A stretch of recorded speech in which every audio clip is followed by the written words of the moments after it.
Testing. All right. You can cut out that other. Hey, yo, hey. Yeah. Run it up, Blondo.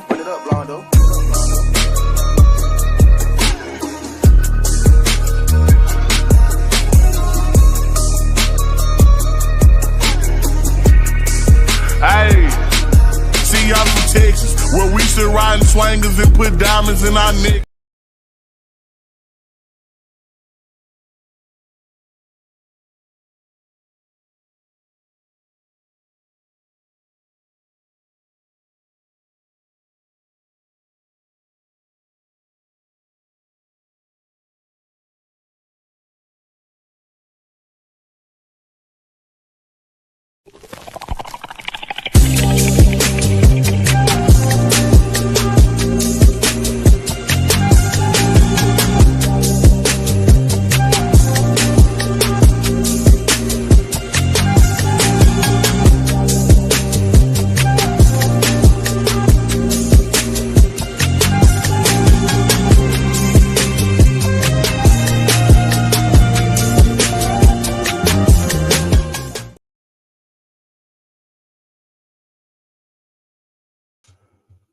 Ooh, what's going on, everybody?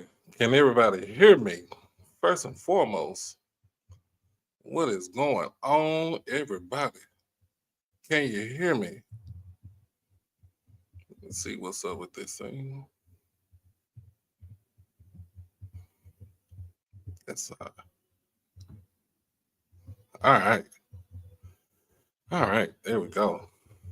Oh my goodness.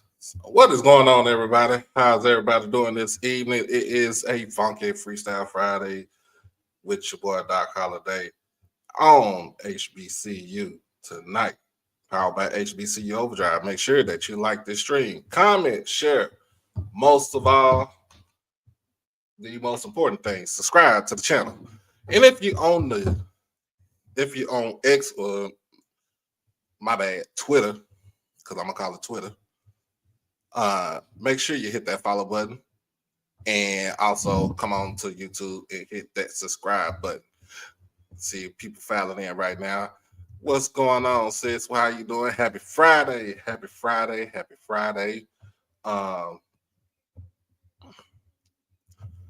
me see if I can get some folks up in here. Let me see if I can get Mr. Ford up in here.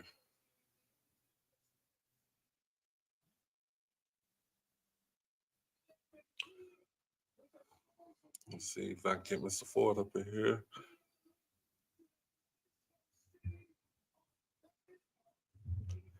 Hey, how you doing, Miss Mary? How you doing?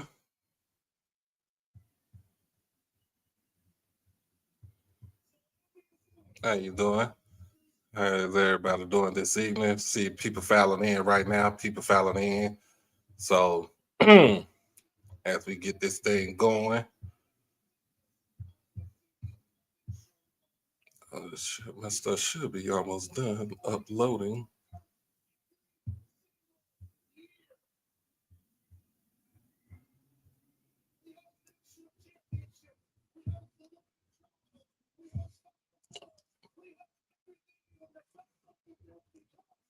Waiting for this last photo dump to take place, and we should be good on the phone.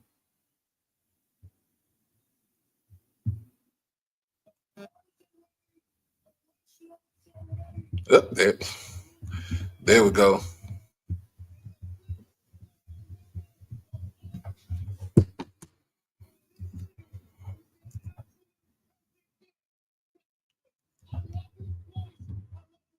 Yeah, that's me, man. Yes, that I do work there off MacArthur. That is me. That is my place of employment. Yep, that is me.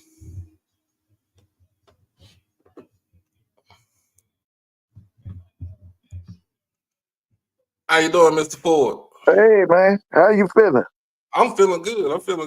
I was getting ready to call you. Yeah, I've been on the weather a little bit, but I'm coming back this way, man. Oh, okay. I'll be feeling better. Yeah, I'm feeling better now. First of the week, boy, it was rough. It was rough, man. The kids got to you. Yeah, well, it was. They said I had the flu. Uh, Yeah, man. They said I had the flu. uh, But we got a yeah, lot of things going on this weekend. We got I know. I heard you. Wait a minute. Was it last night? I heard you. I didn't. I mm-hmm. didn't. I was in the bed, but I heard you, and I heard Mr. Mona one night. I didn't. I couldn't call in. I wasn't feeling whatnot. But I was. I've been listening. I've been listening. So yeah, last night I was at the East West Shrine game. Yeah, you did some nice interview. I saw the interview with Eddie George, and I saw something else. Right? It was Yeah, with I did a small. I talked to Coach Barry, Dr. Parker. okay. I missed that one. I saw the one with Eddie George. I got one. I did a little small snippet with Darren Bates, the special teams coordinator for the Carolina Panthers. Okay. Yeah. He was with Tennessee and he was in Atlanta. Yeah, you was doing a great job. Kudos to you, man. You was doing a great job. Yeah, I really enjoyed this snippet with Eddie George. Oh yeah. Yeah. I thought I know I'm big, but he looked like he can still put some pads on right now. Oh yeah. Eddie looks great, man. He looks great, man. He's been there now 3 or 4 years. He won the conference in his 4th year, right? Yep. Yeah. So hey, man. Yeah, I really do wish he could go back to playing Jackson, and that he could go back to playing Florida A&M, man. I really and Doc, let me tell you something I want you to do before we get started, because man, it's so much anxiety. Let's go. Go to I want you to get you can do it on your phone or whatever. Go to Genesis. It should be the 15th chapter. I think it's verse 13 and 14. Read that, because our people right now are just so, tore up and burn up about what them demons doing, man. But I want to show them that they don't have to worry about that stuff. It's already been told what's going to happen. But So, go to the Book of 15th book of Genesis. Should be 15th chapter. I want to say 13, 14, maybe 15th verse. All right, so I'm going on. So Genesis 15, verse 13 through 15. And he said unto Abraham, know of a surety that thy seed shall be a stranger in a land that is not theirs, and shall serve them. Stop right there. That seed is us. That's us. The seed is us. All right, go on. And shall serve them, and they shall. Listen, the people that we serving is our Caucasian masters. That's what they's talking about. The people that would afflict us, that's our Caucasian masters. All right, go on. And they shall afflict them 400 years. We've been enslaved by them. We've been enslaved by them 400 years. Remember, some people say 1555. Some people agree it was 1619. 1619 is when the Portuguese brought the first black slaves to Jamestown, Virginia. That was 1619. 1619 to 2019 was actually 400 years. All right, go on. And also that nation whom they shall serve will I judge. Okay, that's the God of Abraham, Isaac, and Jacob saying he gonna deal with them Caucasian slave masters. Okay, go on.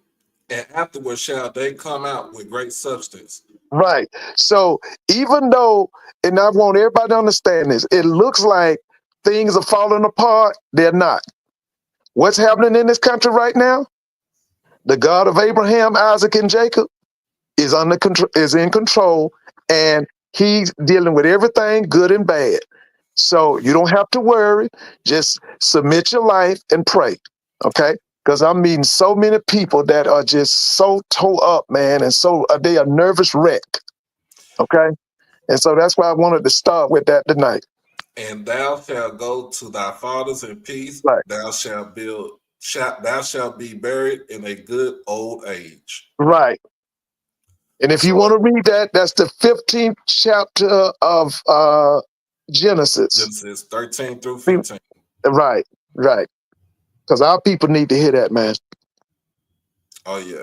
Oh They yeah. need to hear that. Oh yeah, man. But it was good. It was good um to be out there. We had Austin and his crew from they came from Jackson and did some filming and some took pictures, and of course Ken made his way. Yeah. He made his way out there too. We all did our job, and it was good. Right, right. It was a good thing. And so this was this at Jerry's place? Mm-hmm. Oh, okay, okay, yeah, So okay, yeah, so it was interesting because they only set people on the west side, because on the other side they are doing renovations to the stadium. okay, okay, So they're right, doing right, inside, yeah, they're doing inside renovations. They had already had that plan right after the season. They in fact they had talked about this before the season started, that they were going to do renovations on the inside of the stadium. okay, Which it was about that time, because the stadium is coming on 16 years okay. that it's been there, and Mhm. it's about that time. But I did meet like I said, I got a picture with Andrew Whitworth. Oh So he yeah, was, the big offensive lineman, mm-hmm, yeah, LSU, I think. yes, sir. Yeah, I remember the Rams. Yeah, Yeah, I Rams and the remember him. Bengals. That's right, Rams and the yeah, I remember him. Yeah, so him and Eddie George got enshrined into the Shriners Hall of Fame. Oh, okay, okay, yeah, yeah, yeah. Oh yeah, Uh, so of course I got a snippet with Coach Barry and like I said, Coach Dr. Parker yeah. from the Hopefully, I get team. a chance to catch those. Like I said, I missed those. I got the one with Eddie, so hopefully I'll get them soon. I did. I didn't get a. I got a picture. I didn't get a picture with, but I got a picture of of the newest Hall of Famer, NFL Hall of Famer from the Cowboys, Drew Pearson. Oh man, listen, man. Drew Pearson was the truth, man. Listen, I was a young boy when Drew Pearson came. See, Drew Pearson actually came to the Cowboys. He was a quarterback in college, man. Right. And then He they came switched from over to Tulsa. the Ravens. Yeah, because he let me see, it was Drew and wasn't it Golden Richards? Yeah. Because they replaced Lance. Was it Lance Rensel or Lance Alworth and Bob Hayes, I think. Right. And that's when that's when you start seeing we always say Drew Pearson is the original 88. Yeah, that's right. Listen, man, Drew Pearson stopped the Falcons from going to the Super Bowl in 1981. We had y'all in the NFC playoffs, and we were winning the game. And back then, the Falcons had something called the Grits Blitz, man. They tried to go one-on-one with Drew Pearson, which was sickening. And he beat two. We had one defensive back was named Roland Lawrence. The other was named Tom Pridemore. Neither one of them could cover. And he killed both of them. And they beat us, but they lost to the Eagles. And the Eagles went to the Super Bowl and lost to the Raiders. Mm.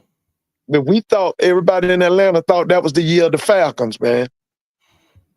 Oh yeah, that was Yeah. That was the wait a minute. That was 80 or 81. That was 81, wasn't it? Or 80?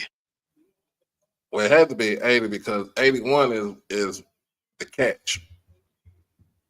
So it had to be 80, right? Mm-hmm. Yeah, because y'all, let's see, we had beat the Eagles twice, I think, that year. We had beat them once or something, and then we caught y'all. Matter of fact, Dallas came to Atlanta. Mm-hmm. Dallas came to Atlanta. This was not Starback. This was Danny White. Yeah, Danny White. Yeah, Because Starback had already. he had retired. Because see, everybody in Atlanta knows Drew Pearson, man. Because he broke our heart, man. He broke our heart, man. Everybody in Atlanta know him. And I don't know why it took him so long to put him in the Hall of Fame. That's ridiculous, man. That dude should have been in the Hall of Fame a long time ago. Yeah, Because he was sweet, man. He was sweet, man. Oh, he was sweet. Man, he was the truth. He's the truth. He was the truth. He was, man. I remember. He was. Then it was, I think, let's see, Golden. It was Golden Richards. Then Thrill Hill came. What's remember the other guy? He used to do that dance. Butch Johnson came. Butch who came first? Butch or Thrill Hill? As far as with the Cowboys? Yeah, who came first? Butch was from California. Thrill was from California too. Now Thrill went to Stanford, I think. Okay. Butch went to UCal something. Now, my uncle would probably tell you more about that. Yeah, man. They had a receiving club. And see, the tight end was Billy Joe Dupree. Oh, yeah. He was the truth too, man. He was something else, man. Oh, yeah. So here, I think I got...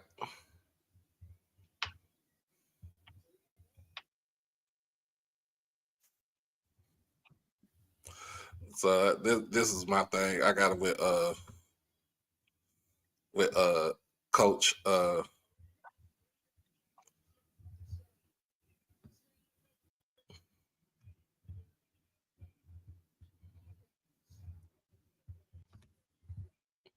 man, Coach was cool. Coach Barry was cool, man. Oh yeah, you talking this Sanders Barry? Coach Barry, how it feel? Be on the sideline. Oh yeah, that was a good experience, man. Good experience. Oh yeah. Sideline, AT&T Stadium. Y'all about to say Texas Stadium. Man, everything went well, man. So enjoy the experience. All right, you get ready for next season. Ready, man. Think gonna be a rematch against my alma mater? What's that? Think gonna be a rematch against my alma mater? Man, we just taking one game at a time. One game at a time. Yep. All right, you have a good one. Man, that was fun. Like, because I didn't know that Coach Barry was there until I, like right before the game started. Mm-hmm. And I was like, oh, that's Coach Barry right there. Yeah, man. Yeah, so it was a good experience. I got an interview with Shiloh. Oh yeah, then they say Shiloh did his HBCU Overdrive. Shiloh did his J5 impersonation. Overdrive. How does it feel to be back home playing in front of AT&T Stadium in front of your family and friends? Feels good just playing in the Cowboy Stadium. I've never been in here before, and for a second I thought this was gonna be the new home. When they was talking about Coach Prime, but just being able to play in a professional stadium like this is my dream. So just get a taste of that right now is just really cool. The adjustment coming from Jackson to Colorado, how did you adjust to the play from FCS to FBS? It's not really nothing different. It's more of just different O-line and D-line, but the skill players are really the same. All right. But you're not going to get any shine or respect playing at that level, which I don't really like. They should evaluate the skill player definitely the same. But it is what it is, and I've experienced it. I didn't really like that, but you could take somebody, as you can see, Shador. Yeah. They were saying he couldn't make it in Power 5, and he's about to be the number 1 pick. Yep. So I mean, who is they that's saying this stuff? It's stupid people that just come up with stupid things. So we don't pay that no mind. And I just want to let you know. So yeah, when he said that kind of run true, because at the same time, he was like, look, He was like, "Look, I I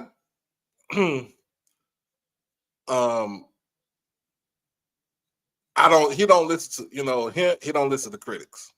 That's man, And and the one that to tell everybody everything is Mayor Kiper.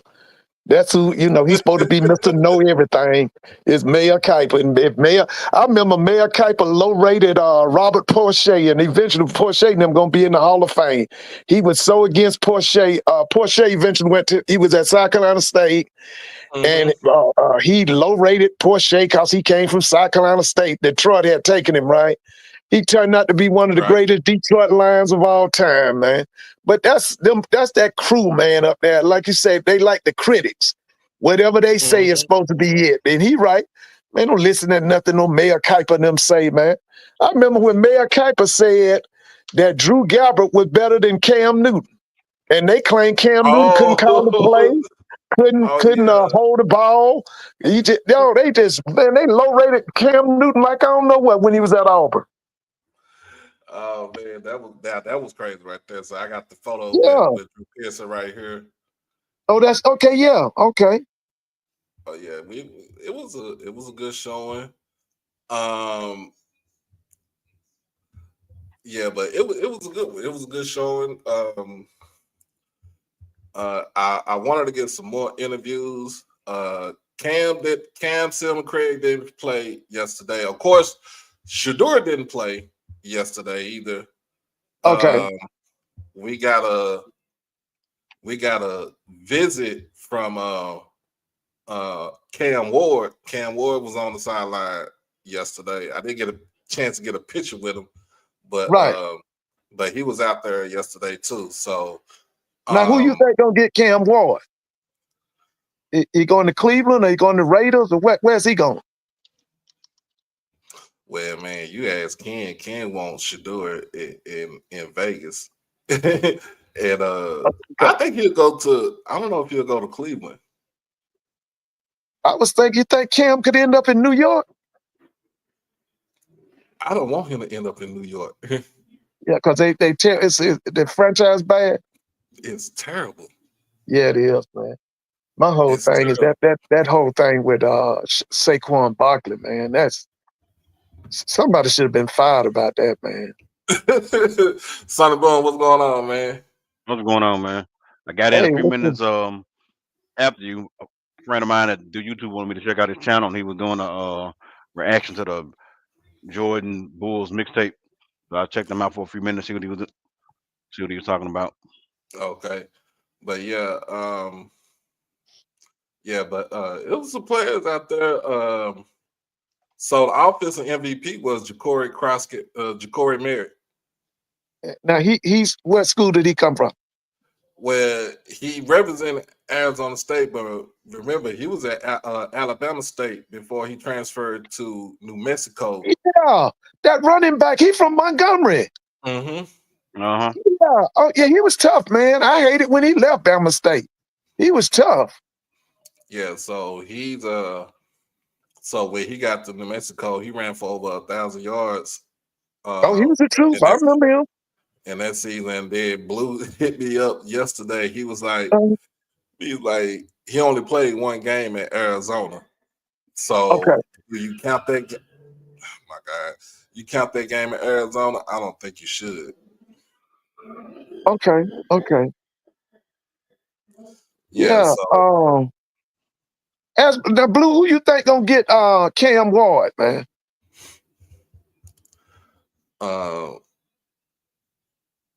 Because to me, man, that boy Cam Ward is the truth, man.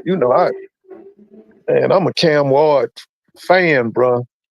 I was looking at I had to look, and I looked again. I was like, oh snap, that's Cam Ward. Cam Ward, man. I'm a Cam Ward fan, boy. But yeah, man, it was nice. I was like, I looked at it. So every time I go to AT&T Stadium, I'm in the stands. I'm in the stands. I was thrilled to walk out that tunnel, walk down the tunnel to get to the to get on to the stadium floor. Yeah, now isn't it about 10 quarterbacks available? I saw a list today of maybe more, ain't it? Because we ain't even talked about that boy from Ole Miss and Jackson Dart. Dart. Jackson Yeah. Dart. What about Let's Quinn see. Ewers? Isn't he going pro? I haven't heard anything about Quinn. I I thought haven't he's heard going anything pro. about Quinn going pro. I know Jackson Dart. I seen Peyton Thorne out there last night with from Auburn. What's He his was name? doing some Peyton Thorne, Okay, okay. quarterback from Auburn. Right. Cam Miller from North Dakota State is as advertised. Right. I'm trying to remember. Yeah, I saw him. I saw him play. Yeah. He is And as I advertised. just realized Carson Wentz is with the Kansas City Chiefs. Carson Wentz about to get another Super Bowl ring. Yes, he is. He's with the Kansas City Chiefs, man. I didn't know where he was. That's crazy. Yeah. Carson And they Wentz took care of him, man. So yeah, I don't. I don't want him to go to Cleveland because it's always a shit show. Yeah. With them, and then New York is a pure shit show. Oh yeah, Jalen Milrose should be. I think Milrose he's down in Mobile, if I'm not mistaken. Yeah, everybody. I watched some of that on ESPN either yesterday or today. They showed some of the practice. Yeah. Everybody's down in Mobile. So yeah, I know people making their way to Mobile tonight, but I'm like, I'm not going. I gotta go to work. Sure, I was off for like 4 days. And don't forget that that big offensive tackle from Alabama A&M is doing good down there in Mobile. Yeah, Carson Vincent. Yeah. Yeah, man. Hey, Blue, is he gonna be first round and all that, or what is he gonna be? Vincent. Yeah. He looking. Pretty good, man. I hope he get day 2. That's what I'm saying. He looked good. I saw him going, in the one-on-ones and all that. Cause he big boy too. He about 6'6", 6'7", isn't he? He about 6. It's got him at 6'6", 305. Yeah, he big boy, man. Yeah. Almost. I would put more. Who he remind me of? He kind of remind me of a guy we had here in the you remember George Whitfield? Yeah. He a little bit more athletic than George was, but he kind of got that stature. He says, hell no, he's not first round. Okay, he's day 3 potential. Okay, he's day 3. Like I said, I want him to go day 2. I know he ain't gonna be day 1, but you give me either middle or late, like you said, either middle or late day 2. I'm fine with that. Because that means that he's either fourth round, or early 5th round. That I would be fine with that. What's his hometown? Where is he from? Is he from Alabama? I think he is. No, he's from North Carolina. What part? What's it? Cherry. I know Tamona she said something about it the other day. I was watching. Okay, so he's from North Carolina. I just wonder what's his hometown. If it's this is a North Carolina thing. That's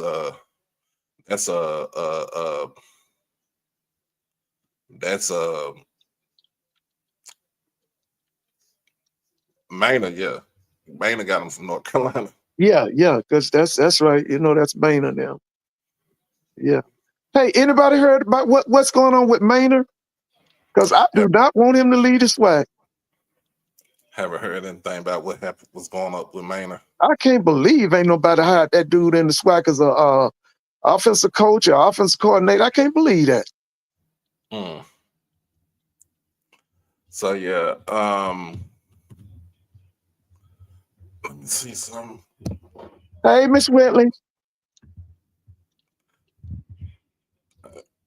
Yeah, I don't know where man at. He probably is back at home, and I don't know if he Man, in Carolina.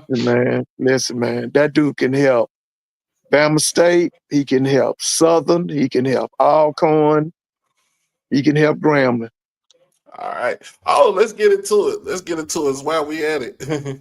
Yeah, while we at it, we got the schedule put out. I think a lot of schools they'll put their schedule out yesterday. yeah. Hold on. So let's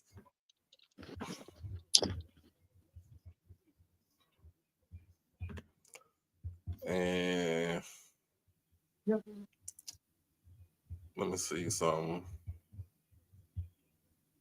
Southern got theirs out. Alcorn got their schedule out. Alabama State get theirs out next Wednesday.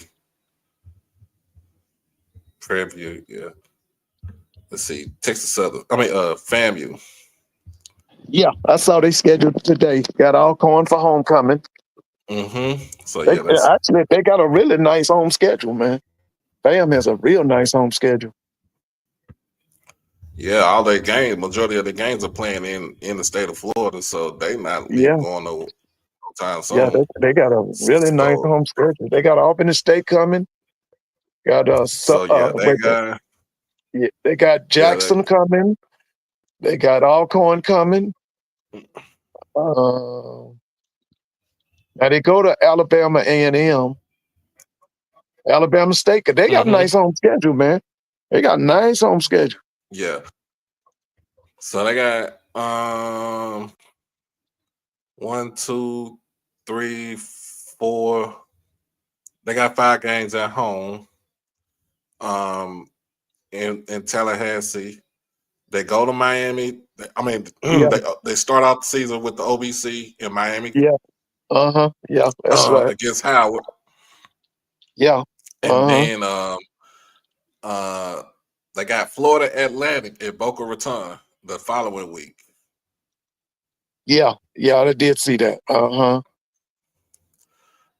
Let's see, man. Albany State at Bragg got a week off, and then they got Alabama State at Bragg. That's going to be a big game. That's a big crowd. They come to Mississippi to play Valley. They got Central at home. Yeah. Which is a good one. Yeah. Alcorn, like you said, that's homecoming. That's homecoming. They on the road at Baton Rouge. Yeah, they got to go down there. We about to put belt to ass to them on November the 1st. Well, that's going to be a big man. Hey, you better get your tickets now, your rooms and everything. Yeah, that's going to be a big game, bro. As long as Florida State ain't got no home game on that same day, it should be all FAMU. I know their homecoming. Florida State does not have a game when they play Alcorn, but now everybody else, I don't know. I got to check it. But that Jackson FAM game, that's going to be a sellout easily. Yeah, they go to Pine Bluff. So the last 3 games are on the road. Pine Bluff. They go to Huntsville, and then of course they got the Florida Classic is Bethune. Yeah. Somebody said this is an easier schedule for them to get to the SWAC championship game. I don't think this schedule is easy because ain't nothing easy. No, it ain't no easy schedule. Ain't no easy schedule. They just got the big boys coming into Tallahassee. That's the good part about it. It's a good schedule for a season ticket holder. If you a season ticket holder, this is a good schedule, man. This is a really good schedule. Like I tell everybody, Southern got a real good schedule too. Southern has a really good home schedule. Said Florida State plays them that week. Plays Wake Forest that week. When they play Jackson? I think so. Good. So they not going to be Florida State will not be in Tallahassee when Jackson comes? Nah, I think he said they will be there. They will be there? Yeah. Because, man, them folks block up all the rooms, man. Mm-hmm. Damn. Yeah, that's why I said if it ain't no Florida State game in Tallahassee that weekend, you gotta get your Folks need to start checking for their room. rooms now. Yeah, they got y'all getting them rooms now, man, because that's going to be a sellout, bro. That's going to be, 23,000 in the stadium and another 10, 15,000 outside the stadium, man. Yeah, I'm talking about trying to get in, because that's going to be a big game, man. That with that in mind, they're gonna jack up the hotel prices. Oh, always, yeah. Tallahassee is notorious for that. What they call that? Price gouging. Price gouging. They notorious. They've always done that. Yeah. Then and you got the date of the game. Oh, November the 1st, Mr. Tosh. That's a great time too, bro. Man, both of them could come in there. First. That's gonna be a big time game, man. That's gonna be big, bro. That's gonna be Clash of the Titans. That's gonna be big, man. So yeah, our schedule comes out tomorrow. Well, it should come out at midnight.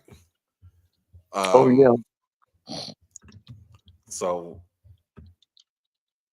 yeah, I already got my email early about renewing my season tickets. I went ahead and took care of it. How much season tickets? $110 or was it? They just added basically what the AD said on keynote that they just added the $20 split between the NIL and the band. That's the only increase. It's the same. Oh yeah, as last year except that $20. Or was it $10? Hey, it might man, be 20 for me. It might be 20 for me because I bought two of them. So that was a stroke of genius to get that Vegas game, man. When I saw that, I said, that's what everybody wished they had is Ashley Robinson, man. Man, that's a stroke of genius. You're going to take Jackson and Grambling to Vegas? Bruh. Man, SWAC on the road, and so what yeah, it is 10. I bought two of them. What we heard, that's why mine was 20. So what is heard, right? Yeah. What we heard about it is that the Las Vegas visitors, the Visitors Bureau, and the SWAC actually negotiated this. Hey man, that's a stroke of genius, bro. That's a stroke of genius right there, man. You're gonna be in a professional stadium, the home of the Vegas Raiders. You're gonna be in Las Vegas, man. That's big time, man. That's why I tell you all the time, y'all got the best AD in HBCU sports, man. And Jackson State is the home team this year for that game because if it's supposed to be home and home, it's supposed to be in Jackson. But, right. I remember. So we get majority of that in them tickets. Man, but sales. That's gonna be nice. Well, I know we get majority. We just get more than we get the majority. Whatever the cut is for this. Nah, Miss Whitley, you know me. I got to sit in, wait, and hope for it to come on TV. You know that. I can't. I can't go to Vegas. But I hope it's on television. That's a prime time matchup right there, man. So the best thing they said about staying in Vegas because Allegiant Stadium is on the south end of the Strip, but it's on the other side of Interstate 15. Okay. So the best thing about it is staying on the south. You want to stay on the south end of the Strip. So I was looking at Excalibur. I was like, they got some nice prices for the rooms over there. So is Tony Braxton and all them still out there right now? Gladys Knight, because usually they have residents out there, and they always have nice shows. I don't know who's out there right now. Yeah, I know. I was talking about during the time when Jackson played. Yeah, who will be out there? And then everything, and they also said that you really don't even need to have a car because Yeah. everything is right there. Oh, they say Mariah Carey. Ooh, okay.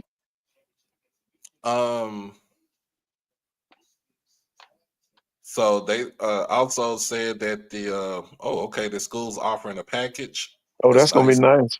Yeah, that's And gonna be then nice. they said the Yeah, Raiders. Mariah Carey, Lionel Richie. Ooh, I'm looking at the people that man. got residencies right now. Blake Shelton. Listen, man. You know, Lionel Richie was my teenage years, man. That was the when the Commodores and Lionel Richie, man. That was it, boy. Man, please. So for Yeah, going to there's a lot of people that got Tallahassee, residencies up there right now. yeah. So Huh? for going to Tallahassee to get your rooms at Tallahassee, the best bet is to get an Airbnb. Yeah, it's always better to get an Airbnb. You're right. Yeah, The best thing is to get an Airbnb. Airbnb. Yeah, and then it's some like right outside of Tallahassee is Thomasville, Georgia. You got to find them little places like that. Tifton. Tipton, Yeah, Albany. Where the rooms ain't. Nice rooms, $60-$70 a night, man. They clean and everything. so it's better you stay on the outside of town. Yeah, outside and on the Georgia side. Mm-hmm. On that Yeah. Georgia side. Yeah. Yeah, you say you stay in the cities closer to Tallahassee. So what's the other cities? Oh, it's I a will bunch of say, them. You got yeah. Quincy and was it Havana? Is it Havana? Yeah. We're talking about Dothan, Alabama. Yeah, they stay out that way too. You said Airbnbs ain't got no room service or continental breakfast. You make your own breakfast. Hey. Yeah, but Hey. I would look at them. I would look at them towns on that Georgia side, man. Yeah, I would look at Tifton, Valdosta, Thomasville. Thomasville is no more than about 20 miles from Tallahassee if it's that far. But they got hotel rooms and everything.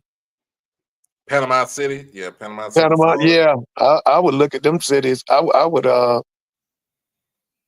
look at them little towns, man. Because like you said, they gonna price gouge. Man, it's gonna be awful. Mm-hmm. That's why I'm like, nah. If I said the next time I said if I go down to Tallahassee, I'm not staying. I either stay at the Airbnb or, like you said, I'll stay a little bit outside from Tallahassee, but can't stay in Tallahassee. Hey, You Doc, gotta realize, when you heard from Dr. Lori? have it. Man, I ain't heard from Dr. Lori and I don't know when. I ain't heard her voice or nothing. Yeah, everybody kind of disappeared after they hit on their quarterback. Hey, man, I was wondering, I thought Mr. Kelman had become a POW or something. I ain't heard from him and I don't know when. I ain't heard his voice and, man, shoot.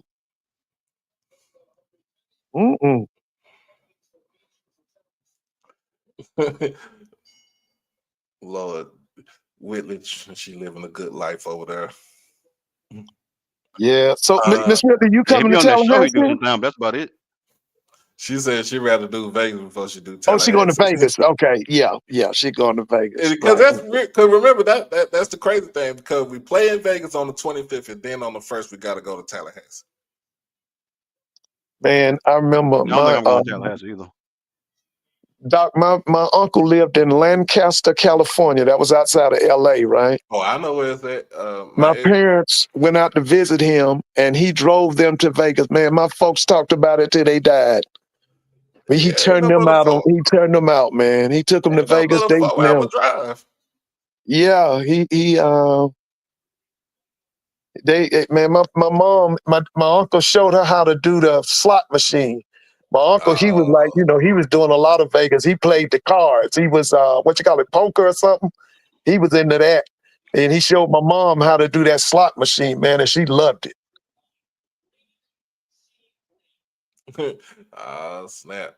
Yeah. No, but like you want to go, and of course, if you're gonna drive, like I said, you go to Hoover Dam, Grand Canyons, out that way. And then, like I said, LA ain't nothing but 4 hours from Vegas. So And that's interstate all the way to Vegas, right? yeah, Interstate 15, and I think it's a because it takes you to the back way through the Imperial Empire. So like my ex, she stayed Mrs. Holiday, she stayed in Palmdale. So Yeah, Palmdale, I heard of Palmdale. Lancaster, Yeah. yeah, Palmdale, Oh Lancaster, yeah, ended up like 15 minutes away. that's right. I heard of Palmdale. Yeah, I heard of that. So yeah, hey, we just having some good old fun on a Friday night. I don't want to talk about that massacre last night against Southerns, but might well. Now, was this girls or boys? This was women's. Okay, who won the game? It wasn't us. Oh, Southern girls beat Jackson girls. Yeah, we had a strong first quarter, then they just flipped the whole game around after that. It was in Baton Rouge or in Jackson? Baton Rouge. Damn. Okay. So Hey, Southern man, girls look. man, I mean, they look really good. They look good, man. Y'all got us, but y'all still got to come. Y'all still got to come to Jackson. Oh, okay. Nah, that game, that game wasn't canceled. We just got knocked off. Oh, 64-47. Mm-hmm. Yeah, some of my bad habits from some of the early games came back to get us a little bit. But Okay, yeah. I watched LSU and Oklahoma somebody last night. Oh yeah, Oklahoma is in the SEC. I keep forgetting. Yeah, I watched that. They played with them a little bit. Then what's the name? Floje and them. They cheering that up. But that other girl showed out, man.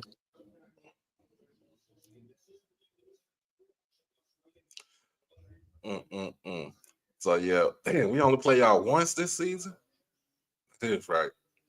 It's crazy. But we'll be in Grambling. We're in Grambling tomorrow. Both men and women in Grambling tomorrow, and then the men is in Baton Rouge. Is that on HBCU Go or Digital? Who anybody showing it? I don't. On the game tomorrow. Yeah. I was looking up early. I forgot. Because I'll be trying. I missed that game. I would like to have seen that game last night. I'm hoping you don't know if HBCU Go carrying that. I don't know yet. Say it No, should be on Okay, SWAC. yeah, it says should be on SWAC Digital. Okay, so yeah, I'll probably watch it on Digital. Right, that'll be great. That'll be both games, right? Yes. Okay, Yes. yeah. So I'll watch that. Yeah, I forgot. I said mine notified me about the game. Yeah. I totally forgot about it. But you know what though, the commissioner was a G for doing that though too, making sure we get the games up like for the games that's on SWAC Digital, because those games are being shown on the schools, those schools' website. So it's good to have it, to cross line it with SWAC Digital Network. I'm like, man, that's good, because I ain't about to pay nobody no damn money for that. Yeah, man. I'll probably be watching that tomorrow. I watch Girls and Boys. Mm-hmm. Yeah, I'll be watching Girls and Boys. Oh, what's Gramblin's boys record? Ain't that good? Yeah, they defending SWAC champions, aren't they? Mm-hmm. Damn, that's gonna be a big game then, and that's in Grambling, right? Mm-hmm. Mm-hmm. That's gonna be a big game, man. I'll tell you That's one gonna thing be though. a big one. Somebody was ducking the smoke from us last night at the game. Who was it? Prime. You saw Prime? Yeah. Mm-hmm. I'm glad you didn't interview him. Nah, he with his folks, so Good. He with his people. So it was so crazy because Austin came in. They came in with their SWAC, the national championship jackets on. And I guess as soon as he saw that, he got out the of other way. He beelined the other way. And then as soon as he saw Ken, beeline another way. I was like, you know what? He ain't want that smoke. No, bro. it really want we're not even worried about it, bro. We're not even worried about that. You're here supporting your sons. Yeah. That's it. That's cool. And the kids that's from your team. That's cool. I ain't got no issue with that. Yeah, he was. Yeah, he was. Y'all, when I said he was ducking it, I don't know what he thought y'all was gonna do. we wasn't gonna do anything. Man, whatever. We wasn't gonna. Maybe he didn't want to see the jackets. I guess too close. He didn't want to see the jackets. Remind him that he 0-3 in the bowl game, huh? Boy, let me tell y'all. So y'all can say what y'all want. BYU whooped their ass. Him. I watched that. Listen, it was a room full of, and half It should of them have been way worse. Yeah, They let listen. him kind of get back My close to the aunts end. and them was pulling for him because they think my aunt and them love him, and they don't even know football, but they love Prime, and I can't stand it. But anyway, listen, man. I was down in South Georgia. We was all in the room together. Let me tell you something. BYU beat their ass from the opening kickoff to the end of the game. You hear me? Mm-hmm. I mean, they put belt to ass in. Hey, I think Willie right, man. He dodged out like he dodged Pollard that last Colorado Yeah. game. And I seen Pillow on the sideline too. Oh, she won? Mm-hmm. Oh yeah. Now what you think about Shiloh's career, man? Now is Shiloh gonna go as a DB or special team person? What y'all got to say about Shiloh? So let me be right back because I do got to go get my clothes out to dry right now Okay, before all that right. truck dry. Y'all take over the show. I'll be right back. I got to step out for a second too. I got something out in the smoker. Go on to talk to him, Mr. Ford. Preach to him. Okay, I would just like to know what y'all think about Shiloh. Will he get a shot as a DB, special teams guy? Will he have to? Put it in the chat. Yeah, put in the chat. Do you think he gonna have to go to the Rocks League? I call it Rocks League. Y'all know what I'm talking about. Yeah, put it in the chat. What y'all think of? Somebody Fred said practice squad. Okay, I love. Adrian says over for Shiloh. You think it's over, Adrian? Damn. Because he can hit now. One thing. Now I never was impressed with his cover. Hey, it's Blue on here. Blue, what you think about Shiloh, man? What about Shiloh? Okay, right. I see what you said. Dion going to get him to the league. Okay, yeah, I can see that. That's right. Yeah, you're right. Yeah, he will be somewhere. Yeah, okay. He will end up on somebody's roster because his pappy will make sure he does. Right. I can see that. I can see it. Now, one thing I got to say for Shiloh now, Shiloh did love Jackson State, y'all. He did love Jackson State. He I don't think he really wanted to go, but he did love Jackson. Okay, what Blue said, direct quote from a scout.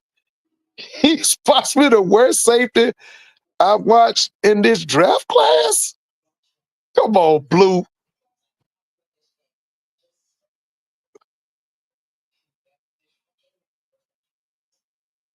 Blue, come on, man. Yeah, he loved Jackson, man. He did. He loved Jackson, man. He did. Yeah, you're right, Miss MPL. Yeah, he loves JSU. Yeah, he does. I saw him I was looking on a thing. He did his impression of the Jackson State drum major. He got that down now. He could be a Jackson State drum major.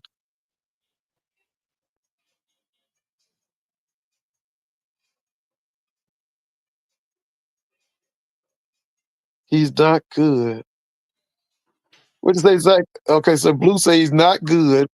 I've been saying it for years. It was his last name, wasn't Sanders. Okay. All right. Yeah.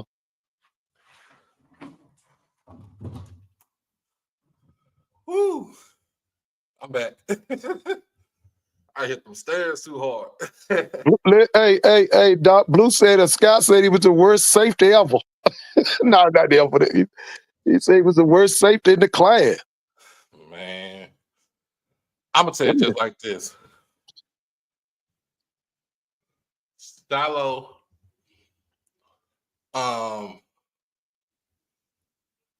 special teams for right now. That's what I was thinking. Special team. Yeah, I was thinking he probably started off special teams too. Yeah. Special teams right now. Let him work. He gets a lead. Somebody can get his technique right, because don't look for him to cover. Well, what's his 40 time? Is he a 4.4, 4.5? What's his 40 time? He said he's trying to get it down to 4.4. Yeah. What is he now though? Is he about a 4.5? A low 4.5. Okay. 4.5, 4.6.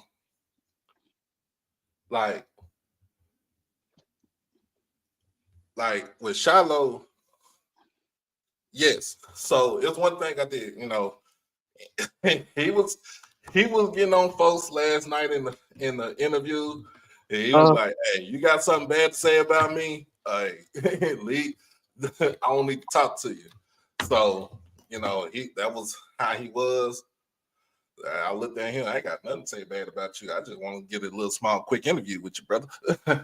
But I would say practice, not practice squad, but special teams. So like he gets on somebody's team, let him do special teams first. And then y'all can say he's 24, he can, at the same time, you're 24, you can still make adjustments to your game. Yeah, you can. Yeah. So, yeah, the only other thing I did say yesterday when I was looking at it, like, bro, you got to stop the shoulder tackles, because see, you already had an issue with your shoulder this year, right? So, learn, get up in there. We got to learn how to wrap up. Was he all conference in the Big 12, or second team or first team, anything? I don't know about he was first team. Was he second team? I have to look at it. I'm gonna look at it. Okay, I was just wondering, because he always did like them. He liked that signature hit. What I call that ESPN type hit. Where they show it on ESPN. Because he did have a problem about wrapping up. So he didn't make any teams in first, all teams on Colorado, but he did make the first. He did make second team all SWAC. So. Oh yeah, that's right. He made second. Okay. Yeah. Okay.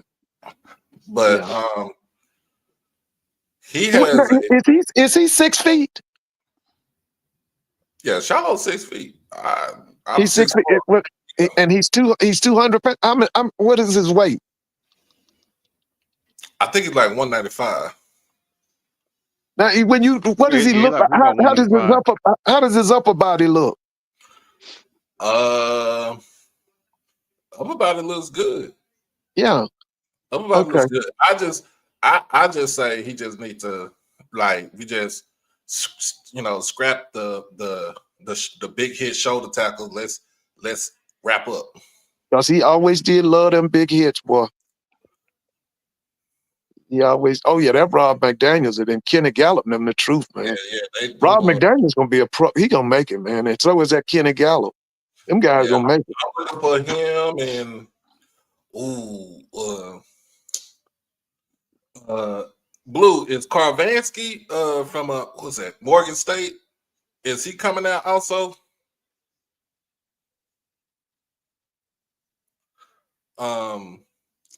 He should gain some pounds, but if you got a high metabolism, you always gonna keep your weight is always gonna fluctuate. Oh yeah, definitely, man. Always. Yeah. Then usually the pros want you to carry more weight, man. They want you to carry more weight. More So weight. Yeah. I will say he can be, if he get like 205 to 210, and he gets, a few more pounds in his muscle, and let's just say he can, he go out there, tackle, point of attack and everything, I say that he will be able to be on somebody's team. Like I said, special team is a good start to me. But listen, his daddy close to Jerry Jones. You think Jerry bring him to Dallas?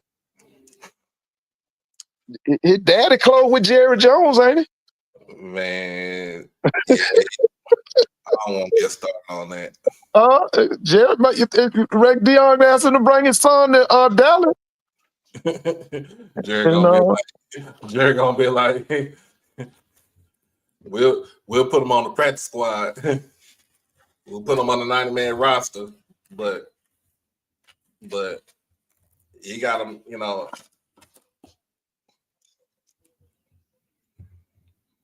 Oh. But what I'm saying is, I mean, Dallas took Bell because we wanted Marquise. Well, wait, no, Doc. Wait. That Bell boy was a star, man. That boy, I saw that boy at FAMU. That boy could play. Now, Shiloh ain't bad as you talking about that Marquise Bell. Mm-hmm. He ain't that bad as that boy. That boy was bad, man. That Marquise Bell boy could play, man. I saw him.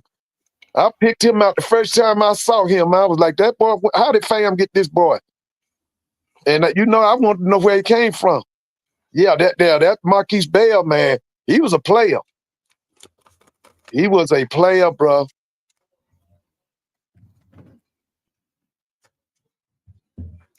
Because FAM, Marquise actually went to Maryland. Because he's from Jersey, I think. Went to Maryland, left Maryland and went to a junior college. FAM got him out of a junior college. And he started prepared for 2 years? Yeah, that boy, Marquise, he was tough, man. Marquise Bell was. How did he do this year with Dallas?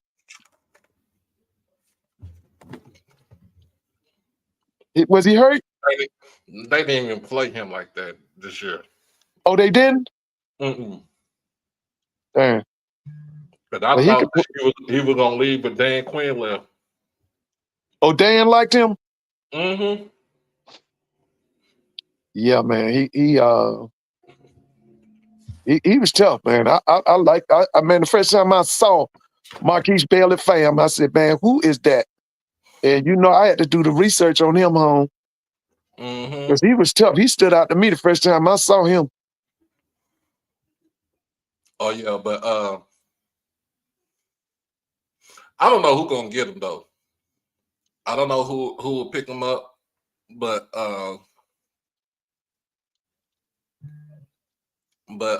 if he doesn't get into the, if he doesn't make it to the league, he does have a gift in music. Well, Ed, he was getting abused at linebacker because he was too small. He was too small, but we didn't have our line. Remember, our linebackers was hurt. Yeah, he was too small. That boy had no business at no linebacker. He's a DB. He's a DB. He's a safety. So yeah, but he was at 200. But he was playing at 214 pounds in Dan Quinn's system. But at the same time, he was quick enough. He's quick enough to cover tight ends, and he's big enough for run support. But he just couldn't shed. He can't shed blocks like that. When it comes, if offensive linemen get on it, you're not gonna shed that. Man, they had him out of position, man. He was totally out of position. That boy's a DB, man. He had no business at no linebacker. I see Chuck done chat. Hey, bro Hunt, I've been thinking about you, man. When I heard about Jackson State and Grambling going to Vegas, I thought about Grambling back in the day. Remember when I was growing up, Grambling played in Hawaii. Bro Hunt, you remember that? And remember when Grambling played at the LA Coliseum? It was a boy named Clemente Garden versus Fred Al McNair, the original Al McNair. They met up in the LA Coliseum. That was that 87, 88? Yeah.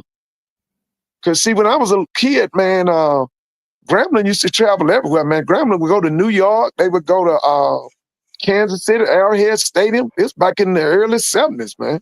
So what do you think about this, though? Uh-huh. The Raiders coming in, the Raiders pitching in on this, the Las Vegas Tourism Bureau pitching in on this, on the idea of having both, you know, the HBCU, like it's a classic, but it's a home and home. But let me tell you something, man. When you look at the Raider history, you know how many SWAC players them helped the Raiders. You remember Namaya Wilson, Willie Brown. There was a dude named Clem Daniels. He was Prairie View. Yep. There was one named Warren Wells. He was Texas Southern. Man, the Raiders owe the SWAC, man. They owe the SWAC. One of the reasons the AFC was able to jump on the NFC, I mean the AFL was able to jump up on the NFL so quickly because of them black college players. Oh yeah. The Raiders owe the SWAC, bro. Yeah, Art Shell was from Maryland Eastern Shore. Yeah. They had a boy named Killer Lawrence. Killer Lawrence, who should be in the Hall of Fame. Killer Lawrence came from Florida A&M. Yeah. Big Killer Lawrence was 74 or 75. Yeah, from what I heard, Al did love the SWAC. Al just loved, Al Davis was ahead of everybody's time right there. Yeah, man. Yeah, he was, bro. He was ahead of everybody's time. Like, yes, sir, man. And he didn't care if you were black, white, yeah, blue, bro. Green, purple, yellow. If you go out there, if you fast, if you can catch, you can hit, you can block, you can throw, he gonna put you out there. He gonna. You remember George Atkinson, right? Yeah. George is from Morris Brown. He was a quarterback at Morris Brown. I didn't know he was from Morris Brown. He's from Morris Brown. He's quarter. At one time, it was George Atkinson was one safety, Jack Tatum was the other safety. And everybody feared them, man. To the point that I think they had to go to court about them. Yeah, they had to go to court. Yeah, he meant Al loves speed, so that meant HBCU. Yeah, man. Yeah, he like I told you, man, the Raiders owe the SWAC, bro. But at the same time, you didn't have to be good, but guess who's gonna get you up there to be good? Remember, Al Davis was a head coach before he became the managing general partner. Yeah, of the Raiders, and then he was the commissioner of the AFL. Commissioner, yeah, he sure did. He hated Pete Rozelle. They had a feud until they died. They hated each other. Cause remember Pete Rozelle didn't want him to move the team from Oakland, and then he moved him to Los Angeles. Yeah, that's right. Yeah. But you're gonna either get coached by him, you're gonna be coached by John Madden. Yeah. You're gonna be coached by Tom Flores. Yeah, Tom Flores. By Art Shell. Yeah. I mean, it is what it is. They were gonna make you good no matter what. Yeah, man. I remember when I was a little kid, that quarterback was named Darryl LaMonica. They called him the Mad Bomber. The Mad Bomber. Yep. His wide receivers was Freddie Biletnikoff and Warren Wells. Warren was Texas Southern. Freddie Biletnikoff was Florida State. Yeah. Yeah, I remember them dudes. They had a dude in the backfield. He was from FAMU. His name was Huey Dixon. He came to them I think he came as a tight end. Al took him from tight end and made him a fullback, but because he had a lot of speed. See, mismatch. Yeah. Huey Dixon played for old man Jake Gaither. Joe did. Yeah, Lester Hayes was a cornerback at A&M. Lester was your homeboy. He was Texas A&M. Called him Lester the Molester. He hated Webster Slaughter. Used to call him that little faggot. He hated. I did not know. He hated Webster Slaughter. Webster played for the Cleveland Browns. Webster was from either San Diego State or somewhere. He hated Webster Slaughter, man. Oh man, I did not. Oh, he hated Webster Slaughter, boy. You can look it up. Webster played for the Cleveland Browns.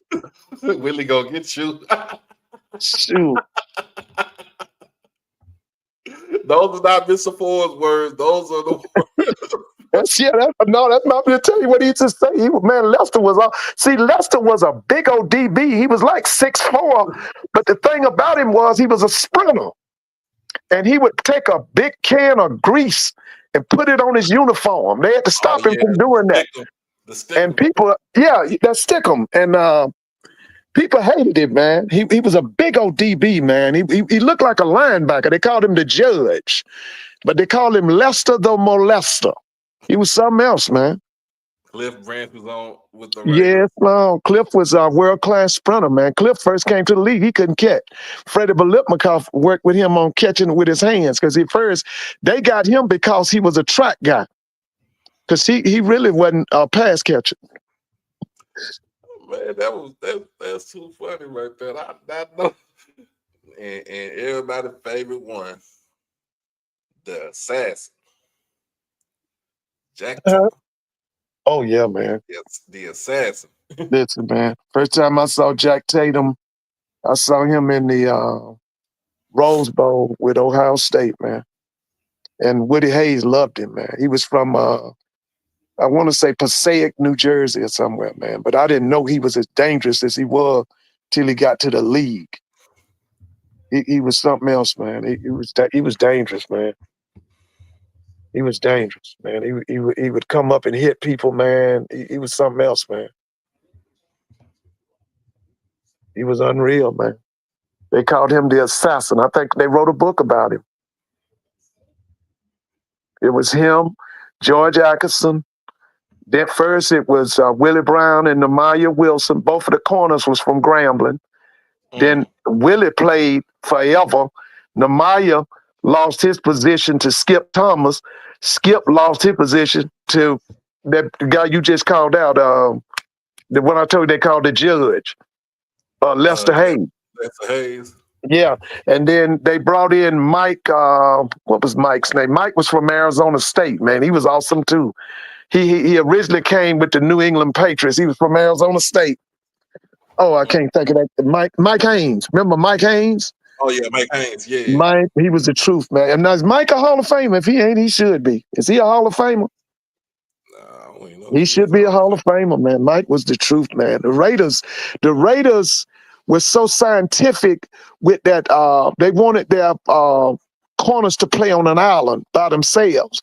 That's why they always got their corners out of black colleges, because that's the way they played in the black colleges. The black colleges didn't really play zones. They played man to man.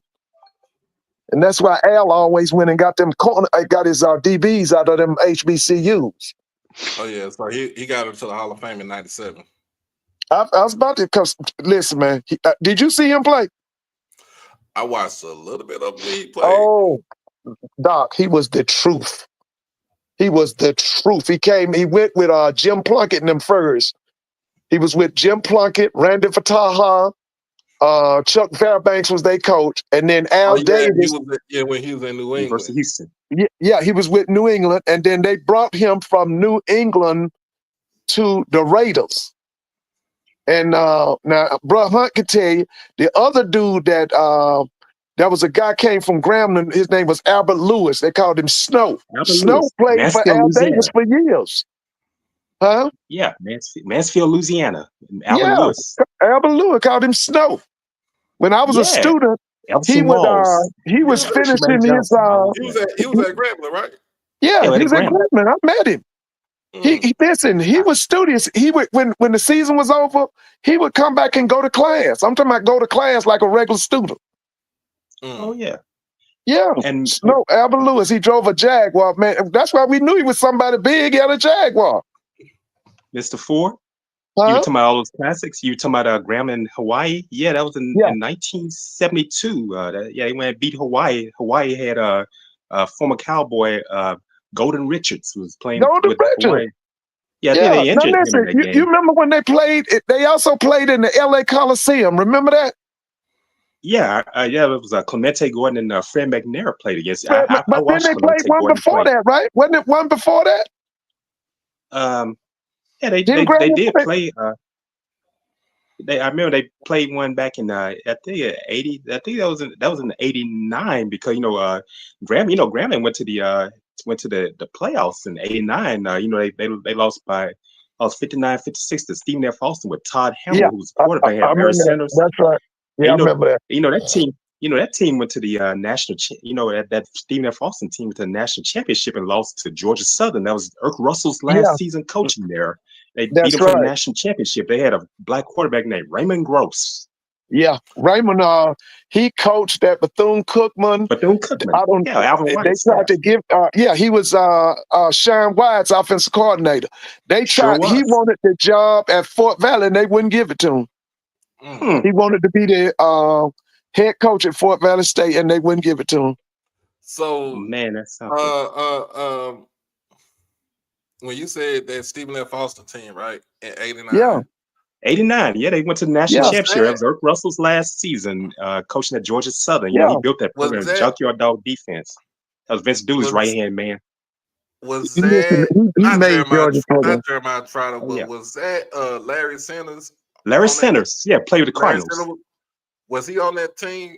Yeah, he's on that team. I listened to that game on radio that year. I was a freshman in high school during that time. My father and I and other family members listened to that game in Nacogdoches, Texas, where it was played. That game ended 59-56. That was the last time that Grambling played in the playoffs. And Grambling had a boy named Jake Reed. He was from Covington, Georgia. Oh yeah, Jake Reed, Andrew Glover from Gonzales, Louisiana. Andrew Glover, he was a tight end. Sure was. He was about 6'7" from Grambling. Walter Dean was from Grambling. His mama worked on campus. Yeah. Hey, this is something that we need. Let's talk about this, y'all. See, this Freestyle Friday, so we going all over the place.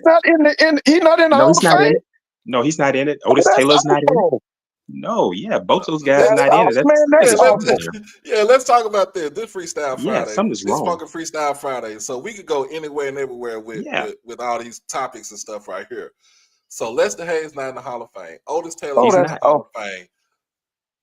00 Soul not in the Hall of Fame. That's awful too. But you know what? Them people at Jackson State got to write that letter, man. Y'all got to write that letter. You have to advocate for these people. That's what they did for Ken Riley. They said, fam, you put pressure on them, man. And told him, y'all gonna put Ken Riley. Ken Riley led the league in the history for interception, and he wasn't in the Hall of Fame. You have to advocate for these people. Yeah, man. They Jackson State got to put that letter together, man. And Mike have to go up there and picket that the NFL office. Nelson Walls not in the Hall of Fame. Yeah. See, I saw Harold Jackson when I was growing up. Harold Jackson originally was with the Eagles. From the Eagles, they sent him to the Rams, and he played with Shaq Harris.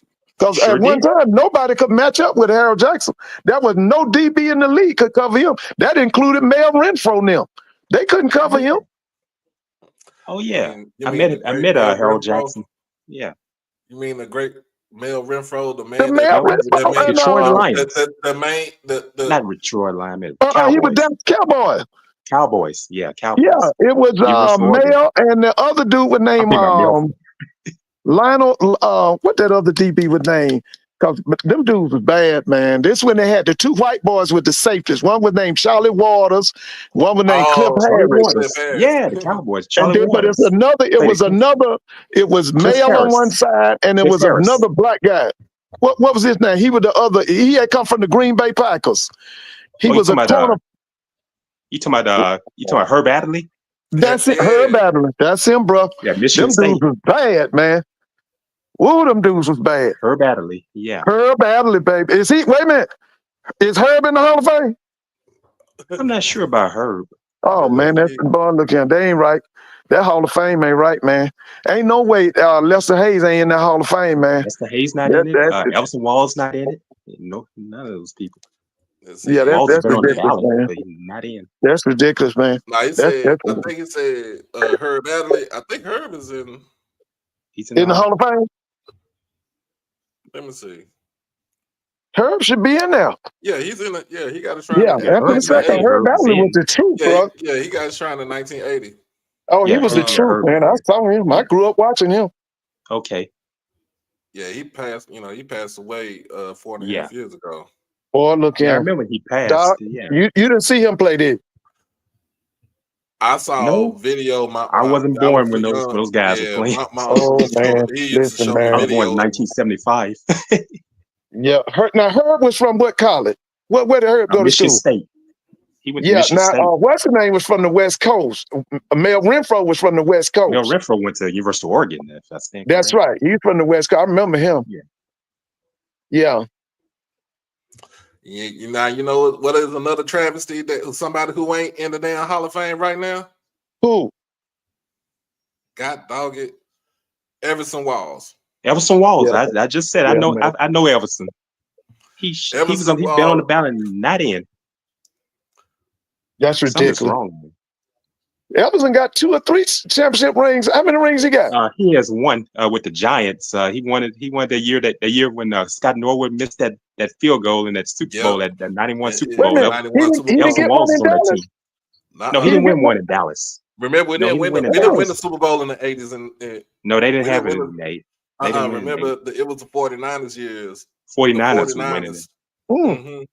49ers and Washington. The Raiders. Giants. The Giants and the Giants during that era. Yeah.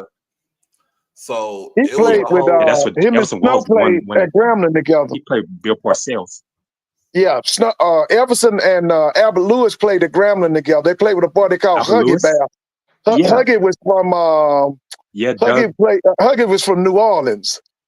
They had a bad deep. They called the big dudes up front. They call them the trees of terror. The trees of terror. Trees of terror. Yeah, all them dudes are 6'6", 6'7", y'all that.